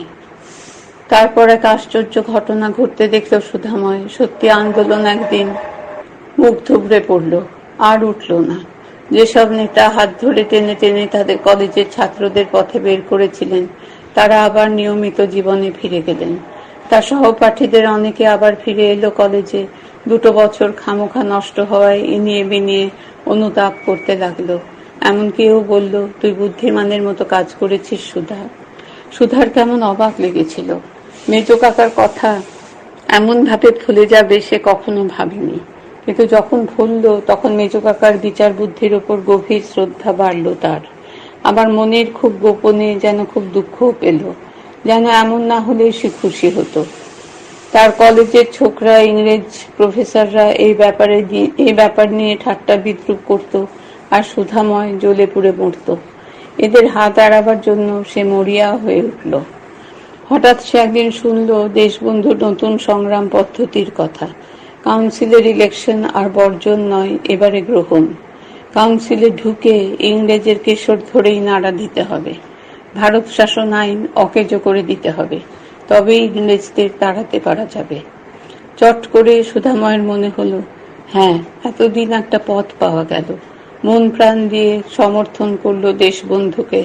এখন দেশবন্ধুই সুধাময়ের দেবতা। কংগ্রেসে 2 দল হয়ে গেল। এক দল নো চেঞ্জার, তারা অসহযোগের আদর্শ আঁকড়ে থাকতেন। দেশবন্ধু আর পণ্ডিত মতিলাল নেহেরু আরো এক ধাপ এগিয়ে গেলেন, প্রতিষ্ঠা করলেন স্বরাজ্য পার্টি। নো চেঞ্জাররা ধিক্কার দিতে লাগলো দেশবন্ধুকে। মডারেট দল আগেই কাউন্সিলে ঢুকেছিল, মিনিস্টারি নিয়ে পরিষদীয় রাজনীতিতে হাত পাকাচ্ছিল। এবার মডারেটরা মুচকি মুচকি হাসতে লাগলো। কিন্তু হাসুক মডারেটরা, রটাক কুৎসা নো চেঞ্জাররা, দেশবন্ধুকে ওরা এঁটে উঠতে পারবেন না, জয় তার হবেই। কিন্তু তোমার দেশবন্ধুই বা কি করবেন? মেজকর্তার আচমকা প্রশ্নে সুধাময় থতমত খেয়ে গেল। মেজকর্তার প্রশ্নটা যে তির্যক তা সে বুঝতে পারল। অথচ সুধাময়ের ধারণা ছিল মেজ কাকা এ খবরে উল্লসিত হবেন। কই, তার মুখে চোখে বিন্দুমাত্র উৎসাহের আভাসও তো ফুটে উঠতে দেখছে না সুধা। মেজ কাকা বললেন, কি এমন মন্ত্র জানা আছে তোমার দেশবন্ধুর যাতে তিনি উন্নতির চরম স্তরে পৌঁছে দেবেন দেশের দরিদ্রতম লোকগুলোকে? এই যে সব মুখ মূঢ়ের দল, জগদ্দল পাথরের মতো অনড় হয়ে রয়েছে, যাদের নেই দেশ, কোন সঞ্জীবনীর বলে তিনি এদের প্রাণ সঞ্চার করবেন বলতে পারো? সুধাময় যথেষ্ট গরম হয়ে বলল, স্বাধীনতাই সেই সঞ্জীবনী। পরাধীনতার শৃঙ্খল মোচন করতে পারলেই আমাদের সব দুঃখ দূর হয়ে যাবে, দেশের প্রাণ আপনি জাগ্রত হবে। পাগল? মেজকর্তা হাসলেন। এরা সব একই কথা কচ্চায়। এ বিষয়ে আমাদের শিক্ষিত অশিক্ষিতের মধ্যে তফাৎ বিশেষ নেই। দেশের পায়ে শিকল, দেশের প্রাণ, দেশের দুঃখ। পৃষ্ঠা 100। যে এইসব কথাগুলো আবিষ্কার করেছিল, যে জিনিসের কোনো অস্তিত্ব নেই, সে ফাঁকা আওয়াজগুলোই আজ মুখে মুখে ফিরছে। তাই নিয়ে যত মাতামাতি চলেছে, এদিকে একবারও এ কথা ভেবে দেখতে ইচ্ছে করে না যে কথা ক্রমাগত উচ্চারণ করে চলেছি তার বাণী কি? মেজকর্তার মনে পড়ল তাদের কলেজে জীবনে দেশমাতৃকার এক ছবি ছাপা হয়েছিল। এক সুন্দরী রমণী, তার হাতে পায়ে শিকল। কে একজন তার সামনে ফাঁসিতে লটকে আছে, বোধহয় ক্ষুদিরাম। একটা লোক সেই ছবিটা বাঁধিয়ে সরা হাতে শীতলা ঠাকুরুনের সিধে মাঙার মতো করে পয়সা নিয়ে বেড়াতো। অশিক্ষিত সেই লোকটিকে মেজকর্তা বুজরুক বলে ভাবতে পারেন, কিন্তু আমাদের দেশের শিক্ষিত লোকেদের ধারণাই বা কি এমন পরিণত? এসব বঙ্কিমবাবুর সেই বন্দে মাতরমের এফেক্ট। দেশ এখন পুরোপুরি একটা পৌত্তলিক ধারণায় পরিণত হয়েছে। বললে গাল ভরা শোনায়, তাই আমরা বদন ভরে বলি। যদি জানতাম ব্যাপারটা এত সহজ সরল নয়, অনেক জটিল, দেশোদ্ধার করা কখনোই যায় না, দেশের মানুষের উদ্ধারই করা যায়, তাহলে হয়তোবা কেউ কেউ ভাবতাম তবে বুঝি স্রেফ তুড়ি মেরেই এসব কাজ করা যায় না। এর পেছনে যা আছে তা 16 আনাই বাস্তব সমস্যা। দেশ শব্দটা যত অসার, দেশবাসী শব্দটা কিন্তু ততখানি সারবান। দেশের মধ্যে আছে পাহাড় পর্বত নদী মাঠ বন, আছে পশু পক্ষী মানুষ। দেশবাসীর মধ্যে শুধু মানুষই আছে, বিচিত্র সব মানুষ। কৃষক আছে, জমিদার আছে, শ্রমিক আছে, চাকুরে আছে, আবার কলকারখানার মালিক আছে, শোষিত আছে, শোষক আছে। শত রকমের অত্যাচার অবিচার আছে, আছে হিংসা বিদ্বেষ, পরস্পরের মধ্যে স্বার্থের সংঘাত। এই সমস্যা জড় মৃত্তিকার নয়, সজীব মানুষের। সমস্যা আছে হাজার রকম, আর্থিক সাংস্কৃতিক দার্শনিক, বড় জটিল ব্যাপার। সম্ভবত এত জটিলতায় দিশেহারা হয়ে যাবার ভয় আমাদের থাকে। এত সব সমস্যার চিন্তা মাথায় ঢুকলে বাক্যস্ফূর্তি না ঘটার আশঙ্কাই থাকে। তাই এইসব জটিলতার মূল অতি বাস্তব এই দেশবাসী শব্দটাকে উজ্জ্ব রেখে ত্বং হি দুর্গার কাল্পনিক ধ্যানে নিমগ্ন থাকা পছন্দ করি। এতে আর যাই হোক, মেজকর্তার বিশ্বাস লোকে স্বাধীনতা কাকে বলে তার মর্ম কোনোদিনই বুঝবে না, যেমন এর আগেও কখনো বুঝেনি। হাজার হাজার বছর ধরে এ ভারতের রাজনৈতিক পরিবর্তন হয়েছে। শক-হুন গ্রিক এসেছে, পাঠান মোগল রাজত্ব করেছে, তারপর তাদের পরমায়ু ফুরলে ইংরেজ ফরাসি পর্তুগিজ ওলন্দাজ এসেছে, ইংরেজের রাজত্ব কায়েম হয়েছে। কি এসে যায় তাতে এ দেশবাসীর? কোনোদিন তারা মানুষের মূল্য পায়নি, মানুষের অধিকারে বরাবর তারা বঞ্চিত থেকেছে। স্বাধীনতার আস্বাদ পঞ্চেন্দ্রিয় দিয়ে কখনো তারা গ্রহণ করতে পারেনি, তাই স্বাধীনতা রক্ষার জন্য মাথা ব্যথাও তাদের নেই। ইতিহাস আমাদের কিছুমাত্র যদি শিক্ষা দিয়ে থাকে তবে তা এই, কি করবেন গান্ধী, কি করবেন দেশবন্ধু? বড়জোর ইংরেজ তাড়াবেন, তারপর আবার কোন গান্ধীরাজ বা দাসশাহীর প্রতিষ্ঠা হবে? কিন্তু তাতেই কি স্বাধীনতার ফল ভারতের 36 কোটি মানুষ মনুষ্য বৃক্ষে ফলে যাবে? মূলে যেখানে শূন্য, সেখানে 36 কোটি শূন্য যোগ হবে মাত্র, আর যোগ ফলও সে শূন্যই দাঁড়াবে। অন্তত মেজকর্তার তো তাই দৃঢ় বিশ্বাস। সুধাময়ের মাথা ঝিমঝিম করছিল, কতক কথা সে বুঝল, কতক বোঝেনি। মাঝে মাঝে অন্যমনস্ক হয়ে পড়েছিল, তাই সব কথা কানেও ঢোকেনি। তবে মেজ কাকা যে নিজেও নেতিবাদী সেটা যেন আবিষ্কার করল।